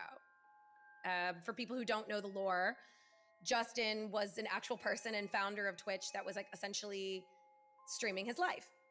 It was an IRL stream of his house, his bedroom. And eventually what they recognized was that this was a service. This was a platform for other people, to anyone, to be able to stream what they wanted to stream. And so it was rebranded to Twitch. Thank you for the $2 super chat, fam. 8 years that I've been there, it has really expanded to finding your people, finding your community, and hopefully either having a fulfilling hobby that you get to share with other people, or potentially, and often, a career opportunity for people who want to be able to make money sharing their passions with others online. I was running I love the fact that Battlefield, and I was getting ready to play Alan Wake, but I can't believe I blanked on the fact that the stream was right now, and Obis pointed it out, and I just made a hot swap. So that's why gotta support Des, man. I've been telling the community how much she does, and how much she does with us and for us. And it's just so fun watching our friends do dope stuff. Like, she's being broadcasted across GameSpot, IGN. Like, it's insane. About 4 hours. And it's not even that I have to. It's that, like, I love playing games. I'm going to play them anyway. So why not stream and build a community? We have been so lucky to have streamers from Twitch come on and like help us raise funds, co-stream our showcases. And it's just been such kind of like a lovely and Obis, you did that, bro. To see how dedicated all of these individuals are to their own communities and how their communities are dedicated to them. I would say publishers, if you're a publisher and you're out there listening, you need to have your own Twitch channel. You need to like work with these developers and build these communities, because I feel like it's gonna be a good time, man. Like this amalgamation of, and you're gonna have to stop talking about it in Central Standard Time. No, but that's not a real time. Your tribe, stream, because you'll find it, and it doesn't matter what you stream. There's a lot of people out there who are like, oh, all I play is Stardew, or like I don't play really interesting games. I will be up at like 3 a.m. in the morning because I can't sleep. And if people are watching other people eat food, people will watch you play whatever you want to play. It's true. On a game. Or if you just want to do art or whatever, like, just like you were saying, going back, it doesn't have to be a game. It could be sketching. It could be drawing. It could be just talking. The amount of people I see on just chatting, where people are just sitting there. Like, I think the other day I was looking on Twitch and it was Kai Sent, and he usually has like the biggest amount of people watching him, and it was just chatting. Kai is incredible. Yeah, but he was just like on a couch on his phone. Yeah. But on the side, all these people who love watching him, they're all a part of this huge community. They're still talking. It's still a place for people to meet, even if he's not directly interacting all the time. And I think that's really, really cool, because I don't know of any other place that really has done it as well as Twitch has.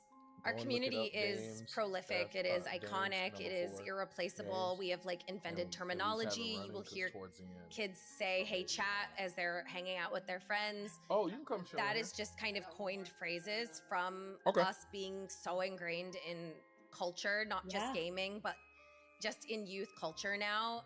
Kai, as you had mentioned earlier, coined the phrase Riz.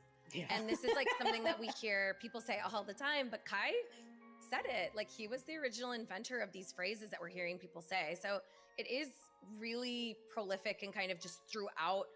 It's just ingrained in so many spaces now. We have 105 million average monthly visitors.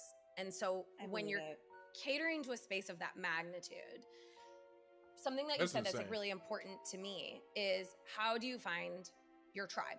How do you find the people that you identify with?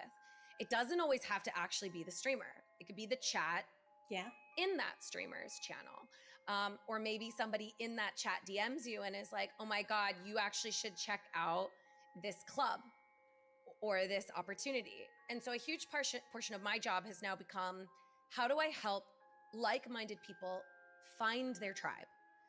And I've spent the last 6 years, I think, really focusing on that. I do that in like 3 major ways right now, which is location.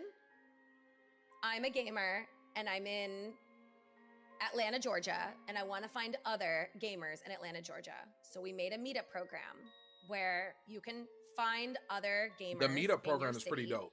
And you can actually meet them. I have definitely participated in that are sanctioned three Twitch meetups. And they're super dope. We can take action on your channel. So they're super dope. So that's 1. 2, identity, which are the most important to me personally, and the ones that I think have been the most important just in the span of my career to see the value of it. So we've established guilds for Black creators, women, Latin I've and definitely Hispanic, participated in a few guilds. We just recently launched our LGBTQIA+ Congratulations guild. on all this. I remember talking a little bit about that and like how amazing. I've had some conversations with some of the people from the guilds, but like, it is the love they have for each other is the guilds very, is very super strong, dope. And it's so like strong. If you guys ever get a chance to go to a Twitch guild event or a Twitch meetup, do it. It's super dope.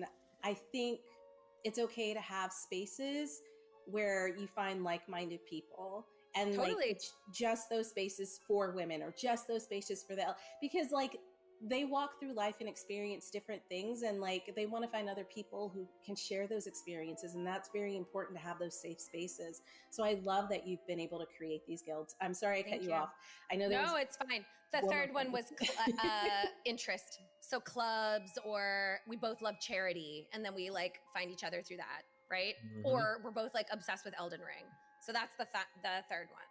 But the second one is like where I've honed most of my skills in time, because they're very important, but they're also we have to be very delicate. Yeah. I can't just you can't just launch a Latin guild. You need to understand the nuances of that community and understand like what makes a space safe.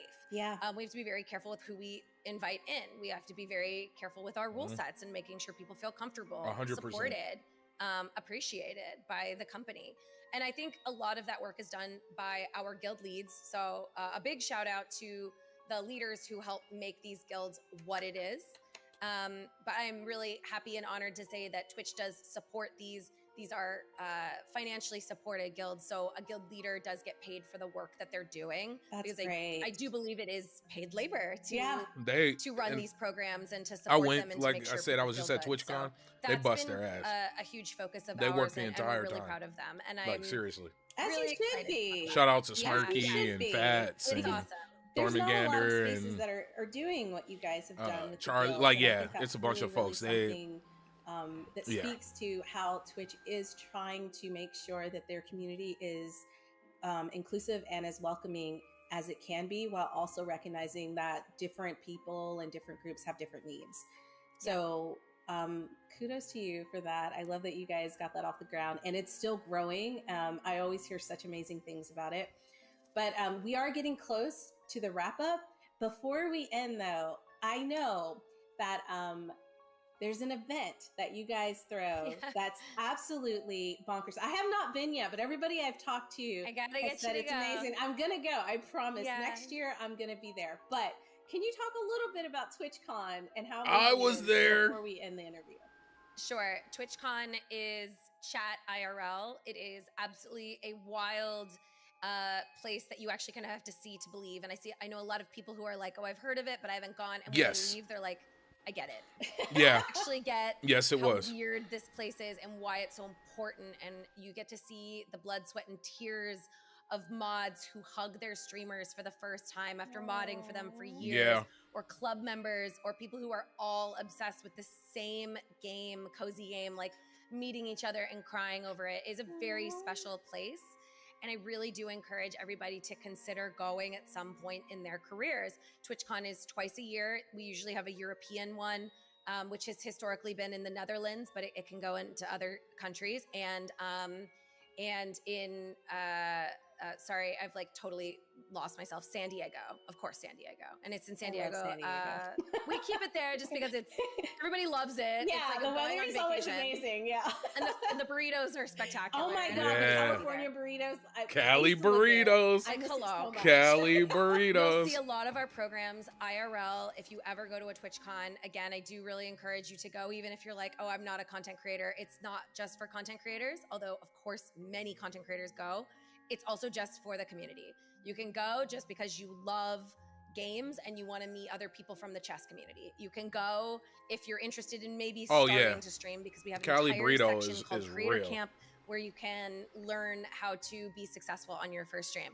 And if you are interested in meeting other women, other BIPOC people in the community, our guilds are there. We have our own space and we really throw down. And it is just a wonderful community of love, and I welcome you. Thank you. Okay, so I think the really important thing that you said that stood out to me is that you do not have to be in the industry. You do not have to be a content creator to go and have this incredible experience. So if you can go, save up your money, save up your bits and your coins, try to go to San Diego or try to go to the one in Europe. I know I'm going to be trying to go next year. I'm saving up all of my tip money, couch change, whatever I can find, so I can go and experience it, because I've heard so many great things about it, and I really just need to go, honestly. I think that's a wonderful suggestion. I hope to see everybody there. And if you are really like, oh my God, I'd love to, but money, just like PAX, we do have an open call for content. If you submit content, like I want to do a panel and it's selected, you get a free ticket. There you go. So that's So I gotta say, there should be a Dames for Games thing at TwitchCon and PAX, 100%. If people want to keep up with you, Mary, and like what you're doing with Twitch, where should they follow? Where do they get that information? Well, I am on and GDC, Obis, Blue Sky, under my name, but it's spelled MERRYKISH. So Mary Kish. Aww. And I also stream every Monday, usually indie games.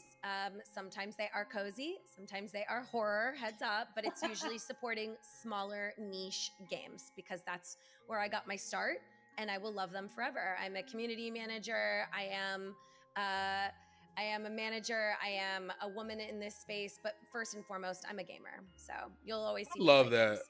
I love that. I love that.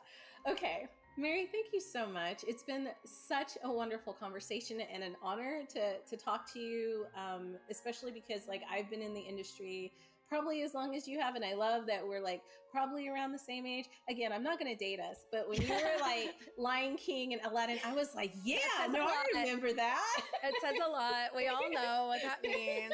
Yeah. But no, really, this has been such a special moment on our showcase, and I literally, I'm gonna pat myself on the back. I really feel like I bring the most amazing people to our showcase to talk about the industry and what they're doing. So everybody out there listening, if you want to get into content creation, just do it. Just post. It doesn't have to be perfect. You can perfect it later. And, you know, follow Mary, follow what Twitch is doing. They are trying their very best to make Twitch as welcoming as possible. There are like toxic people out there, but there are some amazing people out there too.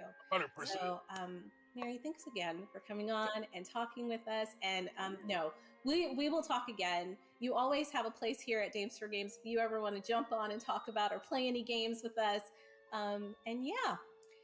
So guys, thank you for having me. Thank you. No, you're totally welcome. I always hate when I like cut people off because I get like, I'm like, oh my God, the time's running out. But you know, whatever. We can stay here forever. It doesn't. But guys, thank you so much. Mary, there's another Mary on the other end who's our producer. You guys never see her, but I like randomly shout her out sometimes. She's amazing name though. Yeah. I know, it's such a good name. I'm a little jealous. Yeah. Should be the 3 Marys. But yeah, guys, stay tuned. We have much more to come. And I know I'm not in costume right now, but when I come back, I'm going to magically be in costume again. And we will continue with our Halloween bash. So see you soon. Bye. Hi everyone, I'm Shy, also known as Pink Fairy Blossom, and I'm so happy to welcome you into this edition of Dames for Games. Now we're celebrating an amazing lineup of women, femme-led games, artists, and creatives who are bringing so much heart into the creativity to the screen. Think of this showcase like a little garden stroll. Just like here. Every game and creator is a new bloom, waiting for you to discover. Now, this is so awesome. Whether you're here to find just a new indie or just soak in the good vibes, you're right here where you belong. Let's grow into it. And we are still the showcase, guys. We are still raising money for Nicklaus Children's Hospital. The links are pinned. I had to make a slight pivot, but we are still raising money. We have raised so far $125 of our $500. So yeah.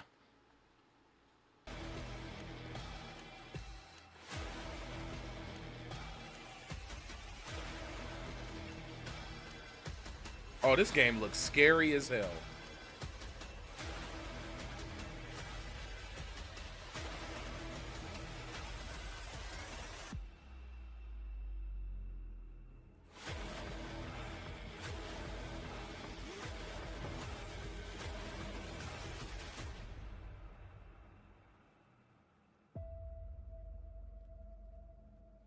Haunted Bloodlines. That actually looks really scary. I'm not gonna hold you. Hey, what up, Dallas? It's been a lot of good spooky games.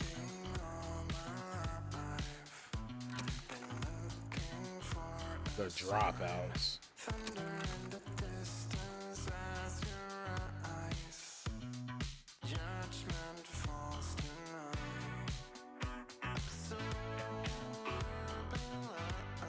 I like the music. I'm a sucker for a good soundtrack. And it's getting scary.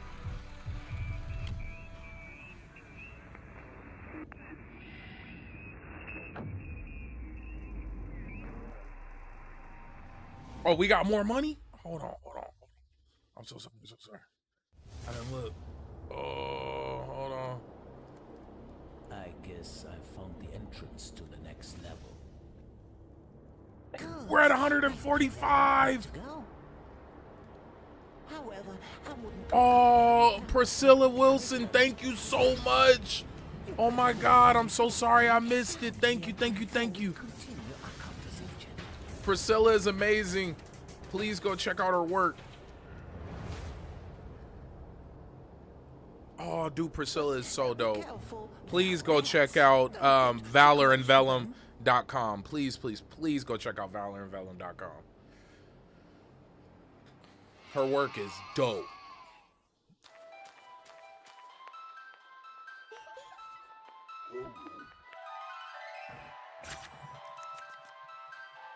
Thank you, Ovis.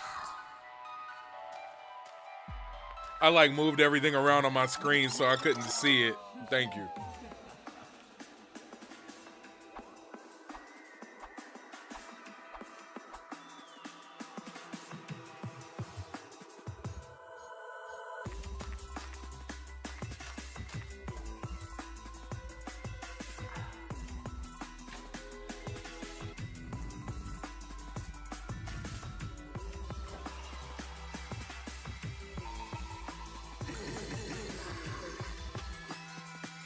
Oh, this is Dallas's game right here.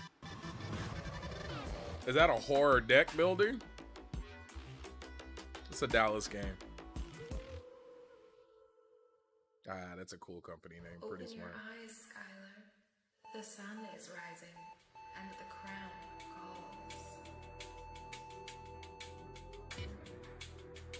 They speak from the abyss. I love how PS1 graphics has made a big comeback. I freaking love it.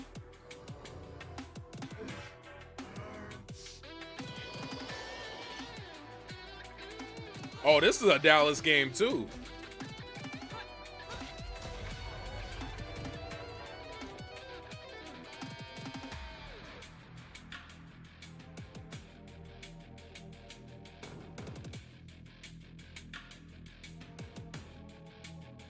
I'll see you around, Skylar. Hey everyone, I'm Chibi from the Golden Feather Tavern. We have been longtime enjoyers of indie games, and while we have primarily only covered one in particular, we are venturing into other indie games through interviews, podcasts, as well as her cozy background is gameplay dope. It with reminds me of Key or RuneScape. Need. You can find us at TGF Tavern on Twitch and YouTube. Now, those were some spine-chilling psychological thrillers, and I don't know about you, but Haunting Bloodlines and Craylon would definitely give me a fright. If you prefer something spooky or mysterious, but want to also be able to sleep at night, perhaps you'll like the upcoming games like Light Break, which is a fun rhythm puzzle game, or the psychological drama The Bunker Notes, which has a few different ways that it could end.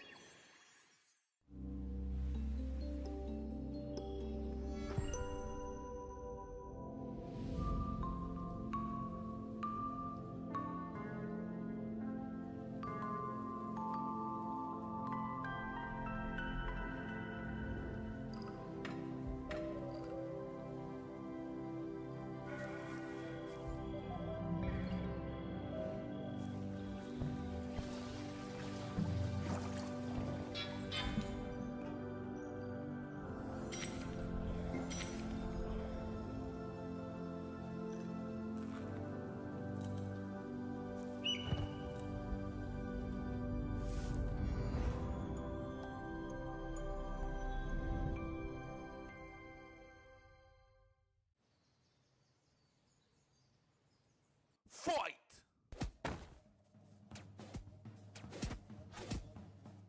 Oh, it's a fame game. I'm a sucker for low polygonal games though. That art style is my jam. Oh, there's crafting. It was always about crafting. Look how I lit up. It's a fury.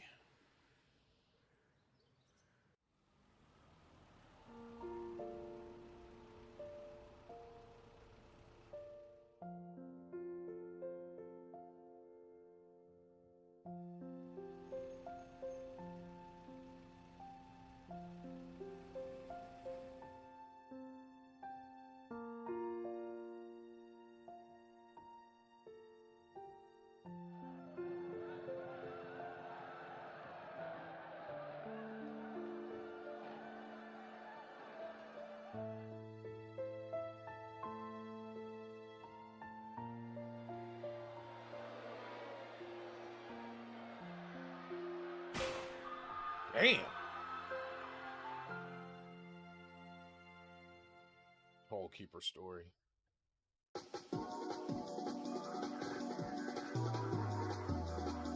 Digital Exorcist.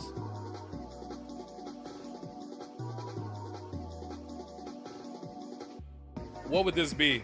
Like early 90s anime?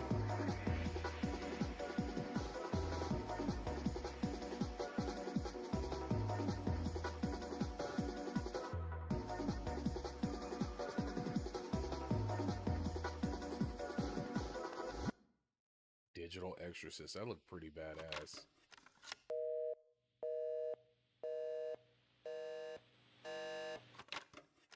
Eight-bit homage. Got you.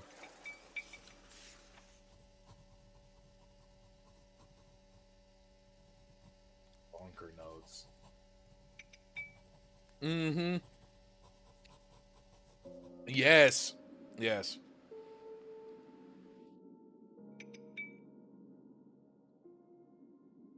Persona 1 vibes, for sure. I forgot the name of Kojima's first game. Not the Metal Gear, but I know which one you're talking about.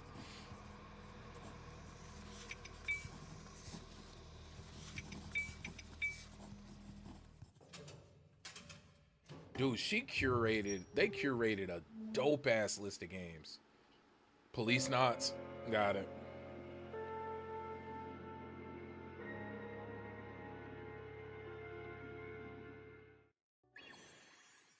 Hi everyone, I'm Fangirl Review, and I'm so excited to be part of this spooky edition of the Dames for Games showcase. It is filled with these backgrounds are sick. Games, artists, developers. Yeah, what was it, Metal Gear?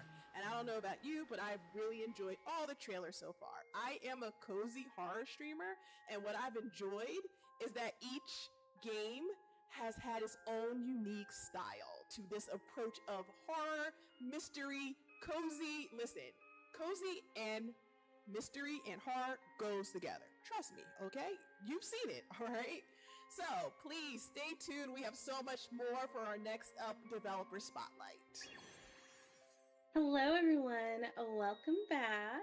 We just finished up the interview with Mary Kish, and listen, I got told that I flubbed, and I said Mary Tish, and I'm gonna tell you why I said that. I was looking at a box of tissues when I was saying her name because I was so scared that I like cried a little bit, and I didn't want y'all to see that. But it is Mary Kish, and Mary, I'm so sorry. You can't blame me. You can blame the box of tissues and all the scary games that we just saw in that trailer montage. But all right, I just want to say that interviewing Mary was incredible. Finding out all of the work that she does behind the scenes by leading the community there is so dope, and learning kind of like the history of the guilds and how they put those together, because you have like the Black Creators Guild, you have the LGBTQ, I think it's called Pride, right? Just Pride Guild. Just want to make sure. And then you have the Women's Guild, and it really creates this space where people can come together and they were fun. Feel safe. The Unity Lounge. Why do you have like a separate group for this or a separate group for that? And I'm going to ask you, why not? Do you know what I mean? Like, you have a separate group of friends and you have people that you feel comfortable with. And I think it's important that people can go to places where they feel comfortable and not feel judged. So I love that Twitch is doing that, and here on them. Last week she said here. Oh, I can't wait.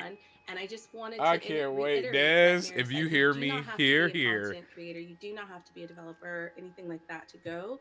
Like, you can be anybody and just go to TwitchCon and have a good time. And like, I think that's cool, because I don't consider myself a content creator, but I'd love to go hang out with content creators at TwitchCon. So next year, D4G is going to try to be there.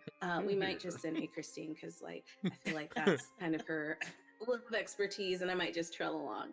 But we also saw some amazing hear trailers. me. Oh yeah. And I'm going to ask each of you to tell me one trailer that you thought was really cool. I'm sorry, Sam. That's fair. You're gonna have to pick one. This is how we're doing it this time. I was gonna pick all of them. I'm not gonna pick one. Pick about 5 of them. Okay. I would say, because I'm a huge hypocrite, so I'm not. I would say you would enjoy the community events. Something someone else has picked, but but it's like, I think you would enjoy that. Just means we're The break off room stuff. I think you would the like. Pressure of going first. Well, yeah. Hopefully, like, I feel a little ignorant about 1998 because it seems that it's based on some sort of real world event, although we're not getting very much in the trailer. But what I loved, as we've established, was the cuteness and that Japanese. Y'all don't understand. That's Carlac. So that really stood out for me. That is Carlac, bro. To be like have the rug pulled out from under me, tonally at least in this game. But do we know what events that 98 refers to, or do we? Oh, this show is legendary. This is the perfect time to say. And I'm gonna let that's Carlac on this later. But there's a Steam event, and if you want to know more about the game, you should go wishlist it on Steam. Like, only Destiny could have Carlac be on a show host. Like, only Des. You'll know for sure. That's not to like throw Sam under the bus. Sam, you and I could talk about it later. Oh no, I was expecting everyone to go, "You idiot! Didn't you know?" No. I was hoping to learn too. I was like, "Oh, okay." It makes me want to learn more about the game. History lessons. She does tell people to go to Steam and wishlist the game. I think that's fair. We can have 2 tabs open. Yeah, 2 tabs. Hey, Mackenzie, it's your Ah, all of them. got I you. love them all. They're perfect. No, they are. It wouldn't shock me really if it was cool. Indonesia. Each one's super. The way the unique. car looked. It's amazing that people in their outfits create from the same genre so many different iterations of it. But one that stood out to me was the Dropouts. I'm such a sucker for like those like kid stories that are set in like a weird Stranger Things type setting. Like I do the like bicycle coming of age kids, stories. backpacks, and then this one is Choices Matter, which is I'm also a sucker for because so much replayability, I imagine. So that one, I'm like, gimme. Okay, I'm like terrible at those because if I make the wrong choice, I have anxiety through the rest of the game. So oh no, that's how I played Baldur's Gate. Just letting you know, I saved a million. I was gonna say, before like, how I did you get through that game? How many save game files do you have? I thought, like, super random, guys. I know we're gonna go long on this, but I thought that my goal was to save Karlach. I was playing with 2 other people. Okay, they spent hours with me playing this game. Oh no, And Karlach, I did something. I saved in you. The game, and Karlach, I you're thought I number was gonna 1. Be able to save Karlach, and I was like, I'm done playing.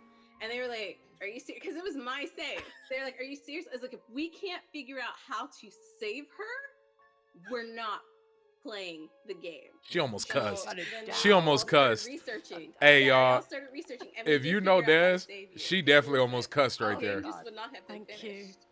You're welcome. I appreciate you that. deserve it. that's why she's here today because you. Right. That is why she is here. I owe you a Yeah. lot, Destiny. We don't talk about this publicly normally, but but yeah, Mackenzie, I'm like you, a bit of nostalgia. It reminds me of Life is Strange as well. Yes. That 80s Yeah. nostalgia. I'll shut up now. Thank you. Christine, which one stood out to you? Okay, so I took notes, okay? Because there's like a few, all right? So Kraylon, hopefully I'm saying that right, or Kralon, and Haunted Bloodlines. Haunted They both Bloodlines look terrifying, scared okay? the hell out of me. Terrifying, super scary. Dropouts, I do like, because I do agree, like the Life is Strange type of vibe. That's instantly what I felt. Like that and Firewatch, I think those are, it seemed like kind of, like that type of vibe. And I like the teenage perspective, you know. Me too. And then plus we have locks on locks, okay? All right, the main character had locks, and then one of the side characters had locks. I was like, yes, I am here for it. And representation. Yes. So Roots of Fury was, cute Souls-like, which I thought was super cute. Kind of like the pixelated, not pixelated, but like the CG computer graphic, little character killing these these bugs to protect her lawn, I think was what she was doing, which I thought was super cute. Bunker Notes, scary visual novel. Thank God it's coming out next year because it looks terrifying. And then the Tollkeeper story, like Sam was saying, it seems like it's really sad, but I was like, is this like real life? Like what happened? What's going on? Yeah. I honestly think anything based on real life events can be super scary. Like even more scary sometimes than like a movie like Aliens, right? So I'm really glad that I picked all of these games to be in this showcase. Let's go, Des. Enjoyed it. Just kidding. It wasn't just me. We have a team of people who picked the games, but I think we got a really good selection of Hell yeah. games, and we try to keep it. They did really good. What's the word? We try to have like a nice variety scale of 1 to 10 when it comes. Yeah, variety. That's the word. Variety of games. So we're not done yet. And before we go, Christine has a message she wants to tell you guys before we jump into the next segment of Spotlights. Go ahead, Christine. Thanks, Des. Outside of not getting me snacks again, I would like to remind you that D4G, Dames for Games, is having a Steam event where you can see all of the lovely games that are all the variety of games that we have in the showcase. You can learn more about them. You can wish list. Friends Some of them are out already. So have you can a start playing whole right now. So Steam definitely sale check it out list on Steam. Thank you. No, think about that, y'all. Our friend co-host has their own Steam sale page. Let's go, Des. Let's go, Dames for Games. As possible. not just AA and AAA. They are coming out with some major hitters this year. And the last few years, honestly. But that's enough of you guys hearing to me babble on. Let's hear some other people babble on as we roll into the next segment of Developer Spotlights.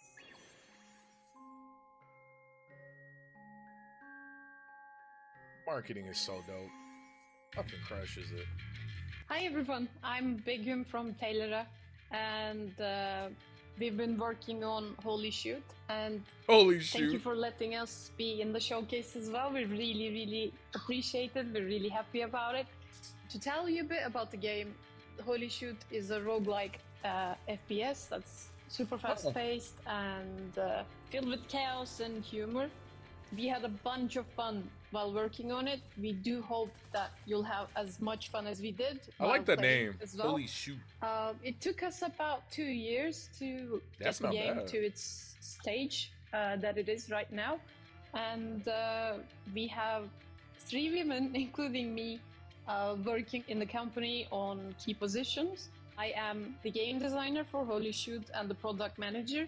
I've been also working on level design and environments as well. The 2 wonderful women that we have in the studio are Betul, our concept artist and art lead, and Sude, who is doing all our animations by hand. We didn't use iKey animations in Unreal Engine yet, so she's kind of doing them all in Maya and then exporting them into Unreal Engine. To tell you a bit more about Holy Shoot, we're all huge fans of a couple of games, and we wanted to bring them together and make something unique and make something absurdly fun. Supersonic We have a bunch of voice lines. We have this annoying but helpful fairy that you have to kind of put up with because she's helping you at the same time as she's roasting you.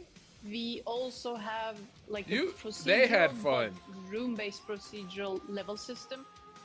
So yeah, thank you so much for selecting our game. Hope you like it. Take care. Bye. Holy Shoot. I like that. Greetings from the void. I'm Tonic, artist and writer for Old Flower Games. Unfortunately, I'm doing something we're told never to do as indie developers. That's right. I'm making my dream game first. Our dream game is called Emblem's Sunless Vow, and it's a roguelite visual novel with quick turn-based combat. In the world of Emblems, your soul is your weapon, and this guy is your guide. You'll follow 3 lost adventurers as they attempt to escape the void using tiny maps, ancient demons, and the power of friendship, if they can stop arguing first. Our studio is made up of 2 people with a single dream: to create fun and heartfelt games filled with the things we cherish. We try hard to blend our niche passions with gameplay that still makes sense and looks attractive, but we're very interested in creating things that haven't been created before.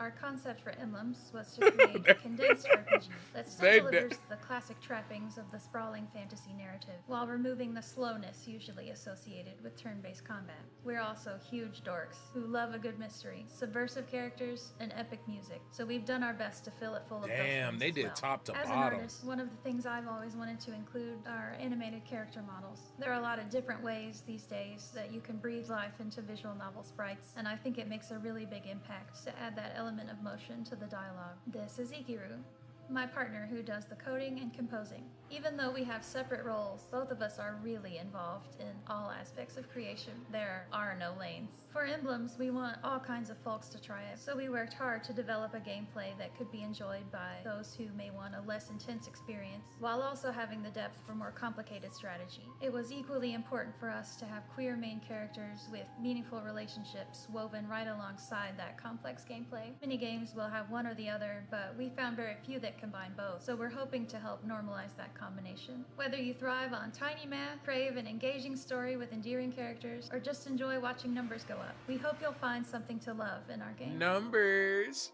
We like numbers.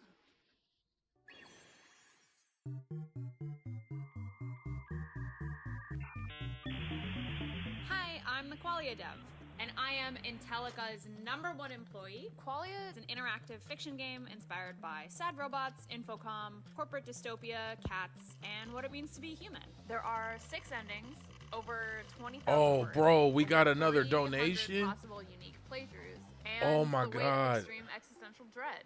Not to mention, I created a 30-page employee manual in my DLC and made a 5-part ARG that still has not been solved. Intellica is the sort of dystopian company that has set up this exam. So 2 participants are going to be looking at a question and answering it, and you have to decide if their answers I like this are either overlay. artificial or human. That's so badass. It was really, really important to me as I was writing these questions that none of the answers were right or wrong. It is all 100% perspective. I'm not going to go into it too much, but that's what qualia is. It's all about your unique experiences based on any of your senses.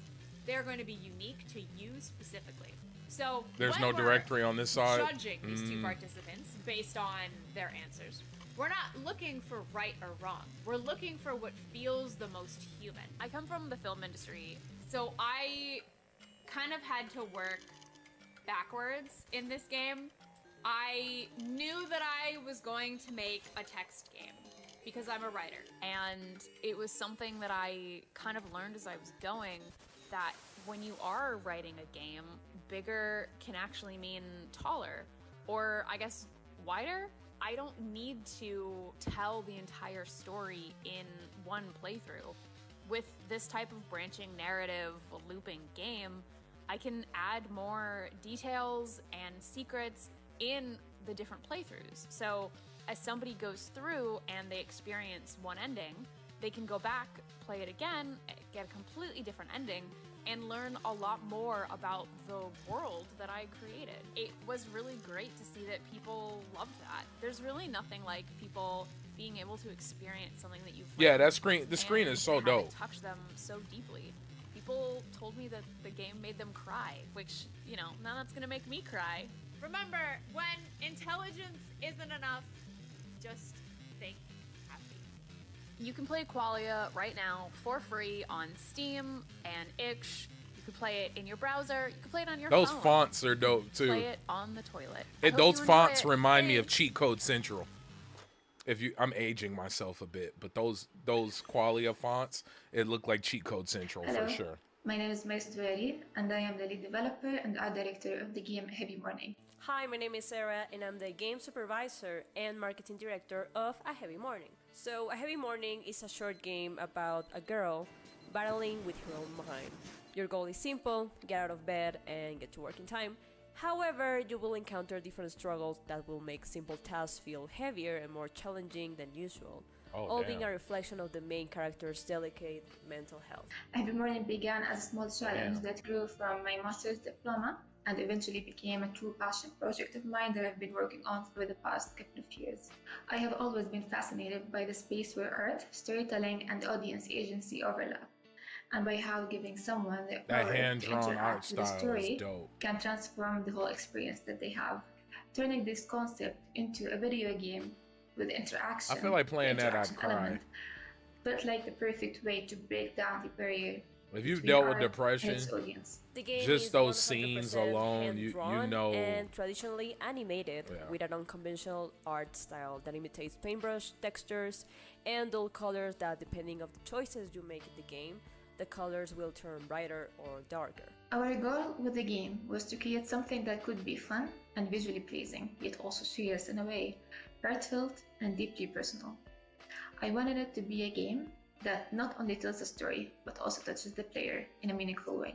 Really hope you enjoy this experience. Thank you so much, Dames for Games, for giving us a spot here at your event. We're very happy, so please wishlist A Heavy Morning is coming out very, very soon. And yeah, see you. Bye!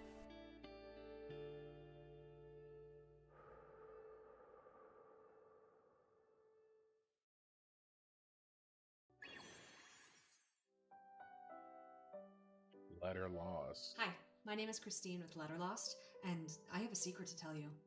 Oh, where is my mind? I'm Liv. I'm over at the main branch. For the past year, I've been voice acting and running the social media for Letter Lost, and I've been doing it all in character as Liv. Keep in mind what I told you, and you'll do just fine. I may be talking to you today as Christine, but in most promotional material, you'll hear my voice as Liv.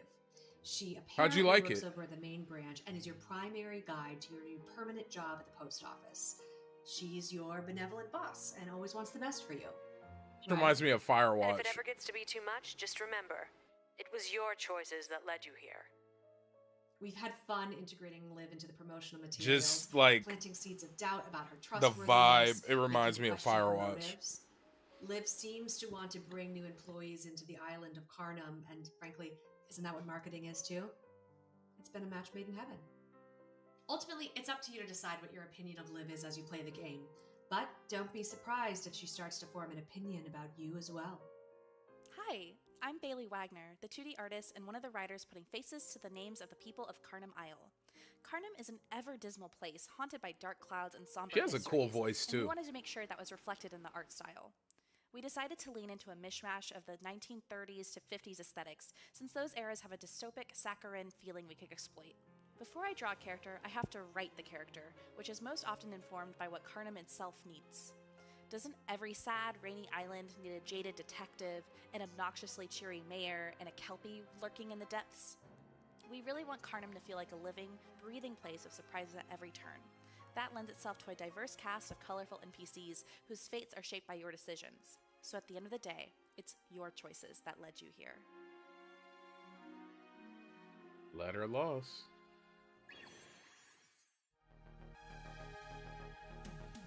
Hi, I'm Isolde. I'm the creative director of the Pixel Rats, a two-people indie game studio. We are working on a stealthy platform adventure called Kyo Bunny Tyranny. Ooh, pixelated side scroller? Ooh, that lighting. That is sick. Kyo is a side-scrolling mix of platform, The lighting. stealth, adventure, Oh, but you see this? puzzles, shooting, and cat petting. Set in a neon-lit pixel world that is controlled by awfully evil rabbits. The game is a satire about modern society and surprises you with constantly changing gameplay, pole dancing foxes, and an overdose of style, attitude, and humor. Before this project, I had no experience with game creation or pixel art, but I taught myself pixel art using Sprite and pictures of Tokyo. My partner is an experienced developer, and he created our own game engine from scratch. I use our level editor to make the levels and the cities. All our assets are 2D, but we wanted our pixel art to jump out of the screen as if it's 3D, and shadows that affect the gameplay. So we created a sculpting tool to generate normal maps and other data needed for dynamic lighting. Dude, that This lighting. is my little work area, and as you can see, I'm a huge fan of Japanese anime, art, cute plushes, and all of this was a big inspiration for the game world. Side note, when I'm not working on Kyo, I'm usually pole dancing because that's my other favorite hobby. I had a lot of fun making the cats and the foxes do moves on the pole that I could only dream about doing myself. Stripper What I love cats. most about making games is thinking about how people will feel when they're playing it. In making Kyo, I try to make it a journey for people where they never expect what's coming. You can try it for yourself. That lighting. Ooh.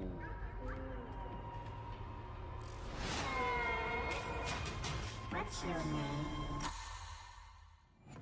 Hi, I'm Emily, co-founder and main developer of Noctiluca Studio. We're a two-person team and we released Remnant Records early last year. Remnant Records is a co-op horror investigation game. You've probably heard that one before. Here, you'll have to uncover what happened to the inhabitants of various haunted places. Their story is not a simple backdrop. You'll have to piece it back together correctly in order to free them, even if it's against their own wishes.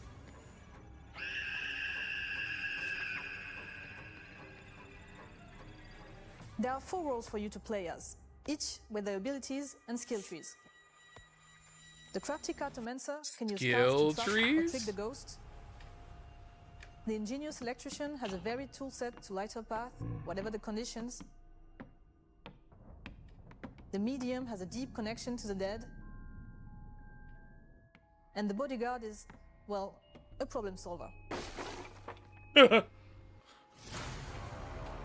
This game, it looks really dope. I mean, it looks scary as hell, but it looks dope.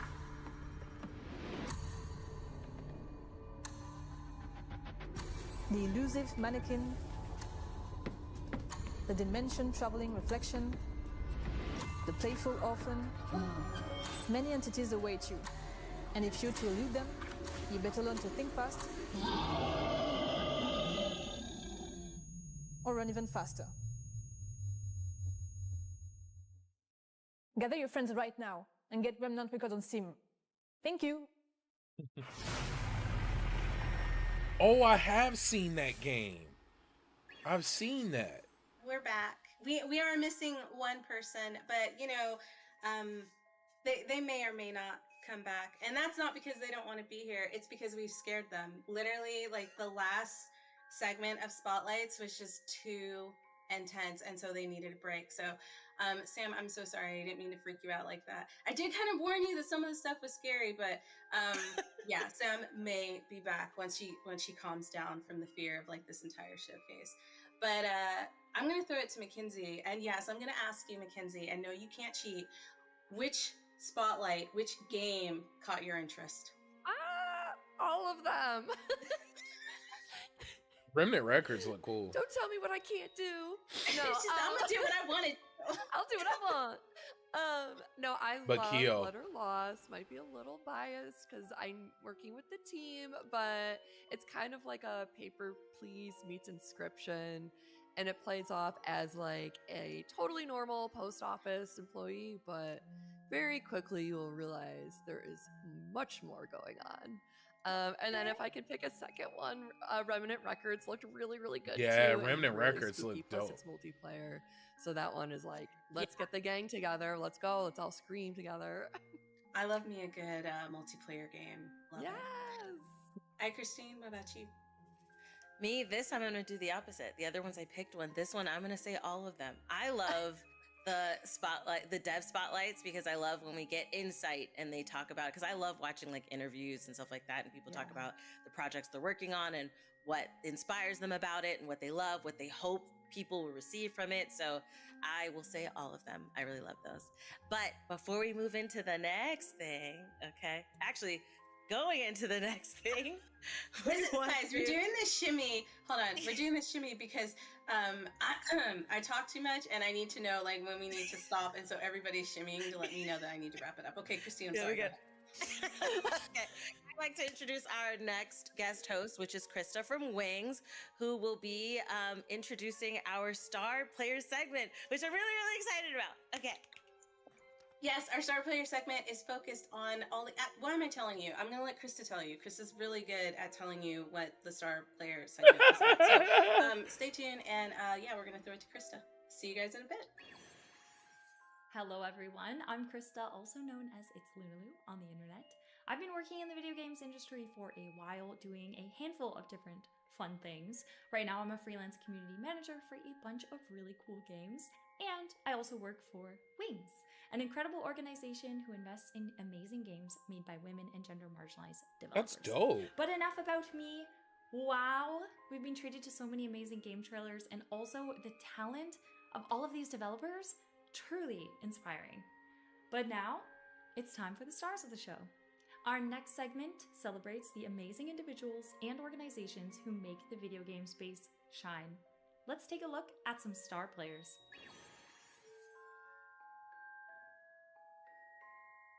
Yeah, no, for real.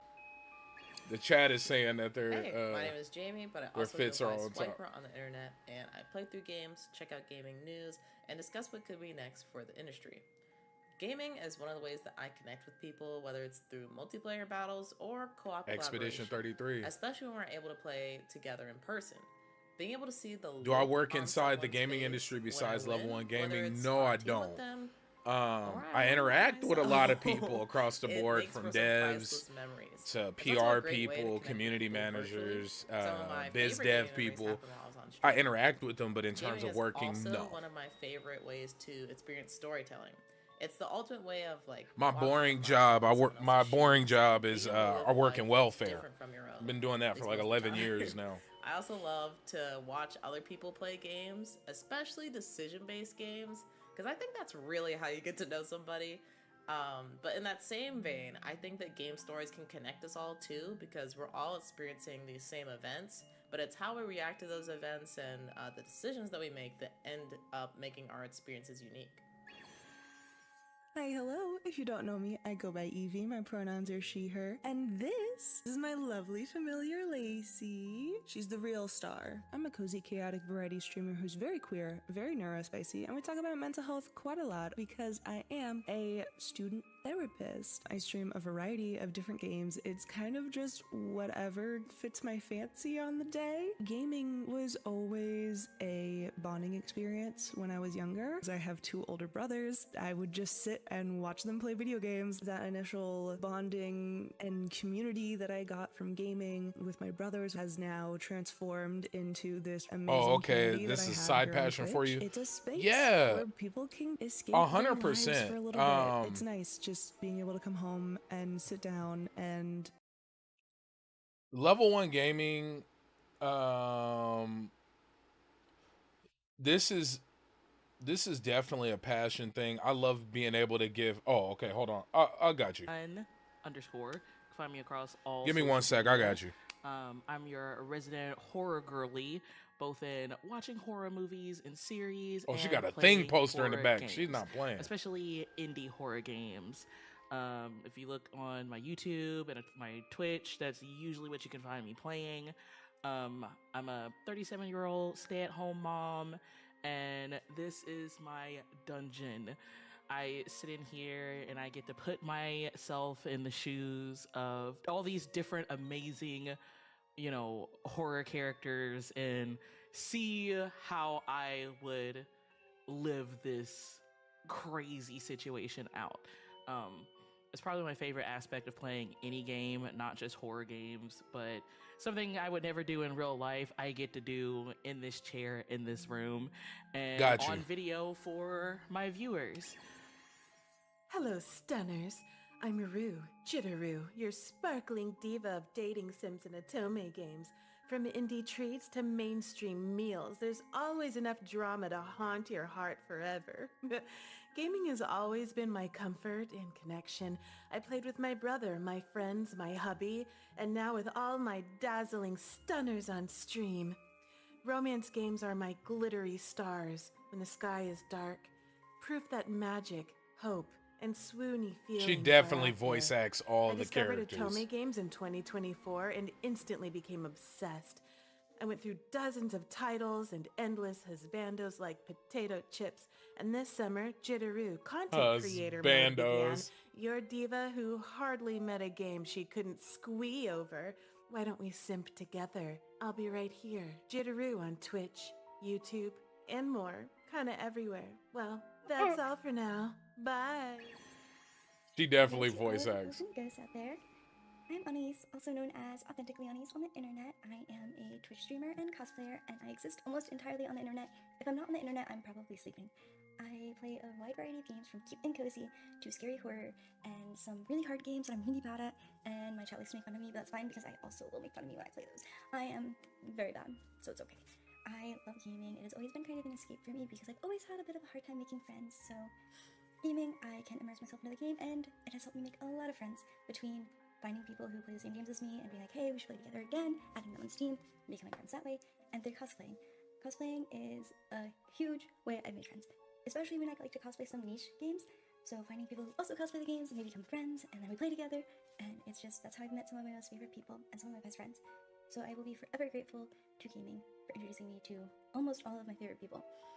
I am so excited to find even Games for more Games to is so come dope, bro. during the showcase, and I'm so excited for you guys to all find. And yes, we are amazing still games. raising There money. has to be at least one game that you like. Still raising money for Nicklaus Children's Play It Forward. Hi Please, everyone. please, please. My Oh, name that's is Ash. Said hi, and I am honored to be a part of the Star Player segment here with Dames for Games. My content creator journey has led me to playing many retro games on my channel. That's what I focus on. Retro games and indie games with a retro vibe. I love connecting with people through the joy of retro gaming, whether that's playing a classic game for the very first time and having people live vicariously through my experience, or playing a game that we know and love and reliving all of those things that we find joy in. Content creation is very personal to me. I get to express all the best parts of myself and share everything with my audience that I love. And I get to be myself on camera. So there's nothing better than connecting with an audience through genuine love and joy. I am also one of the leaders for the Twitch Women's Guild. Yep. And the Twitch Unity Guild program is incredibly important to me. The Twitch Unity Guild program shows creators that they belong in this space by creating a community where others can find people with like life experiences and really show the world that we belong in this space. I love it. It highlights marginalized people and shows everyone in the world that content creation knows no boundaries. I'm also going to TwitchCon soon, and I love going to TwitchCon. One of my favorite things about going to TwitchCon is meeting people. I believe that the magic of Twitch is connecting with people on a human level, and going to TwitchCon, I'll be able to say hi to all of my friends, and we get to learn through panels, or we get to hang out. He actually hosted a have lot of fun. panels. It is It was one pretty of my cool. favorite times of year. Upcoming, I have a lot of cool things going on. I'll be hosting at DreamHack.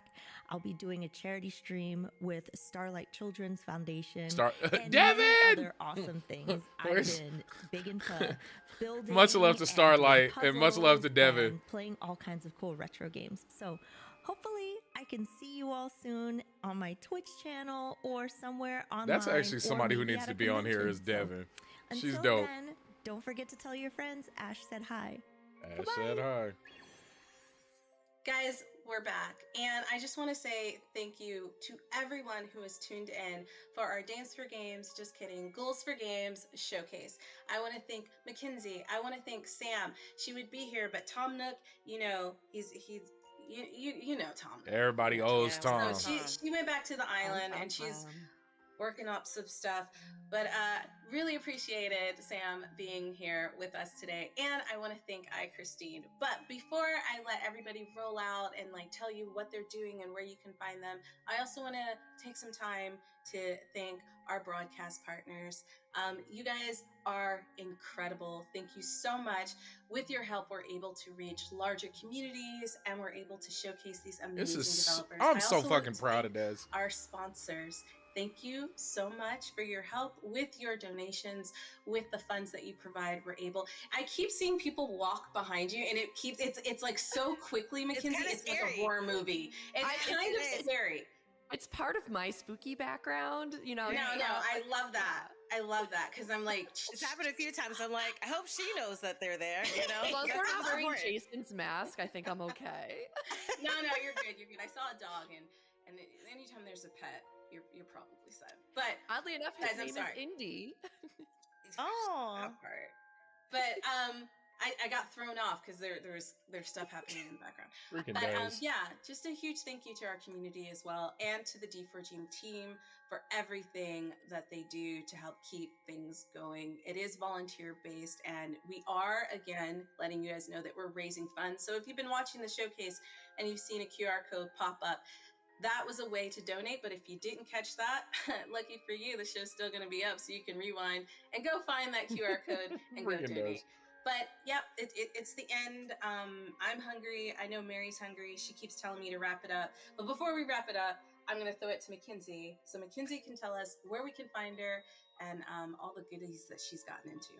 Yeah, you can find me on all socials and on Discord under the name Nerder She Wrote, not murder, Nerder. That's a good one. If you're a dev out there and you're looking for some marketing help, that's exactly what Nerder She Wrote does. I help you with your Steam page optimization. If you need trailers made, key art, if you need help getting into festivals, doing those applications, and your go-to-market plan, all that fun marketing stuff that most devs hate doing, but I love doing. So I'd love to work together with you. And if you're looking for help, just hit me up. Nerder She Wrote. Hit her up. That's She's really a jack of all cool. trades. Yeah, she's a jack of all trades. All right, Christine, tell everybody about your world domination plans and where they can find you if they want to join your crew. To join. You can follow me at iChristine. That's AYCHRISTENE. My family's different, okay? Don't come for me. I'm done. But yes, you can check out my gaming channel, iChristine Games, for lovely streams. Just did a 104-hour streamathon, so you can catch all of that on the gaming channel. I stream on every platform, so any platform that exists. No, I take that back. So YouTube, Twitch, Instagram, and TikTok, you can check me out there. And enjoy the stuff that I'm also doing with Dames for Games with the content creator program. So shout out to all of our creators that are partnering with us and helping raise money and be a part of the awesome things that are happening here. Heck Nick. yeah. All right, guys, and that's it. You can turn the lights on, go watch some cartoons, but make sure you go check out the Steam event. Go wishlist some games. I mean, we had a variety here. There's a little something for everybody. And stay tuned for our next showcase. We will be coming back in March. We have some amazing plans. We're going to celebrate Women's Month in style with a few other people. So big thank you again to our community. And as I said at the beginning, make sure you're safe out there. Things are going crazy right now. You don't have to go outside and touch grass. You can stay inside and play video games if you want. I'm totally on par with that. But yeah, that's it. I guess we'll catch you in 2026. That's crazy. Let's go. Let's go.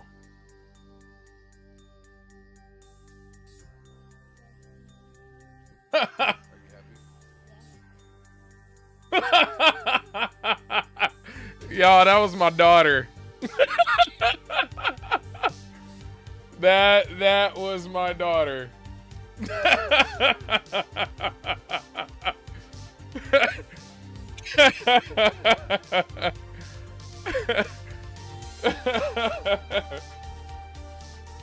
That's funny.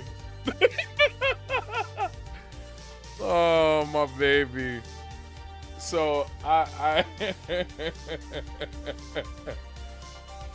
so all of my kids have been on IGN, GameSpot, Dames for Games, Gorilla Club. Like they've been across the board on all these major places, and I haven't. What's even funnier is they don't comprehend like what they've done and where they've been, and it's super funny. Oh, look at oh. Are you happy? Oh, that's my baby. That's my baby. That's my baby. So guys. I just want to say thank you so much. I'm gonna take a slight break because we're actually gonna be coming back live for LV1 Gaming Podcast. It's gonna be our first Friday podcast.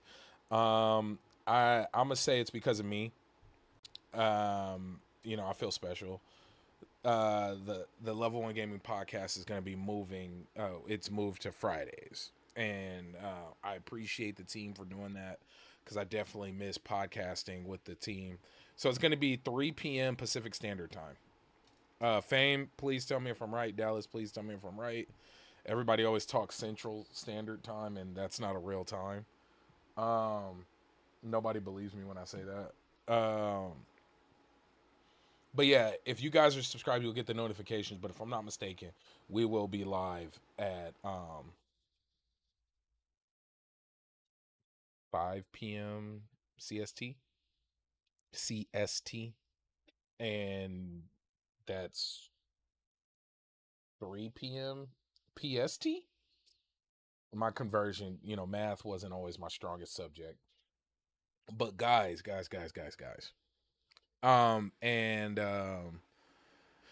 for Jay, to answer your question from earlier, all of this is definitely, it's a passion project. If I could pay bills with it, I definitely wouldn't mind doing that. But ultimately, I've always been a firm believer that people need to have a life outside of the 9 to 5 and paying bills and raising families. Like, yes, that's all very, very, very important, but it can't be everything. And Level 1 Gaming for me provides an opportunity to find things that I enjoy.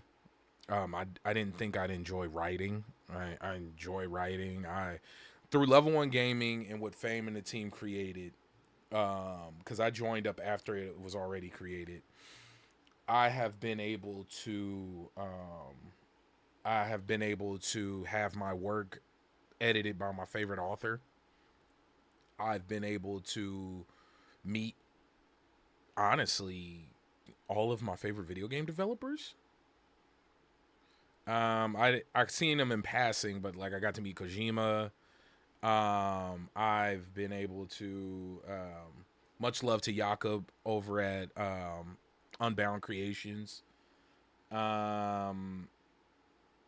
I've gotten video games from I have literally received in person a physical copy of one of my favorite video games of all time from the developer. And that's all because of the opportunities that Level 1 Gaming has provided. I've met people like Dez. My kids have been featured in showcases. Like, that was my daughter. The little baby you saw at the end, that's my baby. And it's and then my two older kids, they were on a previous Dames for Game showcase, I think like a year ago. Like, seriously, this is I get to raise money. I've been doing, like, right now we're doing charity events. It's amazing. So yeah, Jay, this is definitely a passion project. If we get to a point to where we can pay bills and have staff and do all that, that'd be amazing. Yeah, it'd be a headache, but just because it is what it is work. But this is a super awesome experience, and I'm grateful for it. But I really want to thank you guys. So far, we have raised $145. Let me refresh to make sure. Yes, we have raised $145. Thank you to Valor and Vellum. Thank you, all the anonymous gifters, Margil, Nisa. Like, I really appreciate you guys. We will continue fundraising. As much as I have time to stream, I will, especially this weekend. I probably won't be able to stream as much next week. I'm pushing to get back to streaming Thursday nights and Friday mornings. Like that's my ultimate goal, because I can do that while not interrupting family time and still doing all the other things I need to do. But thank you guys so much for hanging out. Obis, thank you for reminding me that I needed to jump on the stream. Much love to Jay, Dallas, Fame. Level 1 Gaming will be back live with the LV1 Gaming podcast at 5 p.m. Central Standard Time, which doesn't sound real, but it is. No offense to those in the Central Standard Time, but you guys need to go ahead and just pick PST or EST. No, I'm just playing. Not really. But thank you. And if you guys could actually take the link that is pinned and go out and share that out to the world, let folks know we are raising this money, I think we can hit the goal. I got a funny feeling we're gonna do it, and it's super awesome. And Dez and Ghouls for Games and Dames for Games, you crushed it, dude. I can't wait to catch up with you and talk mess and make fun of you here. Yeah, I'm gonna go take a break, and we'll be back in a bit. Much love, everybody. Peace.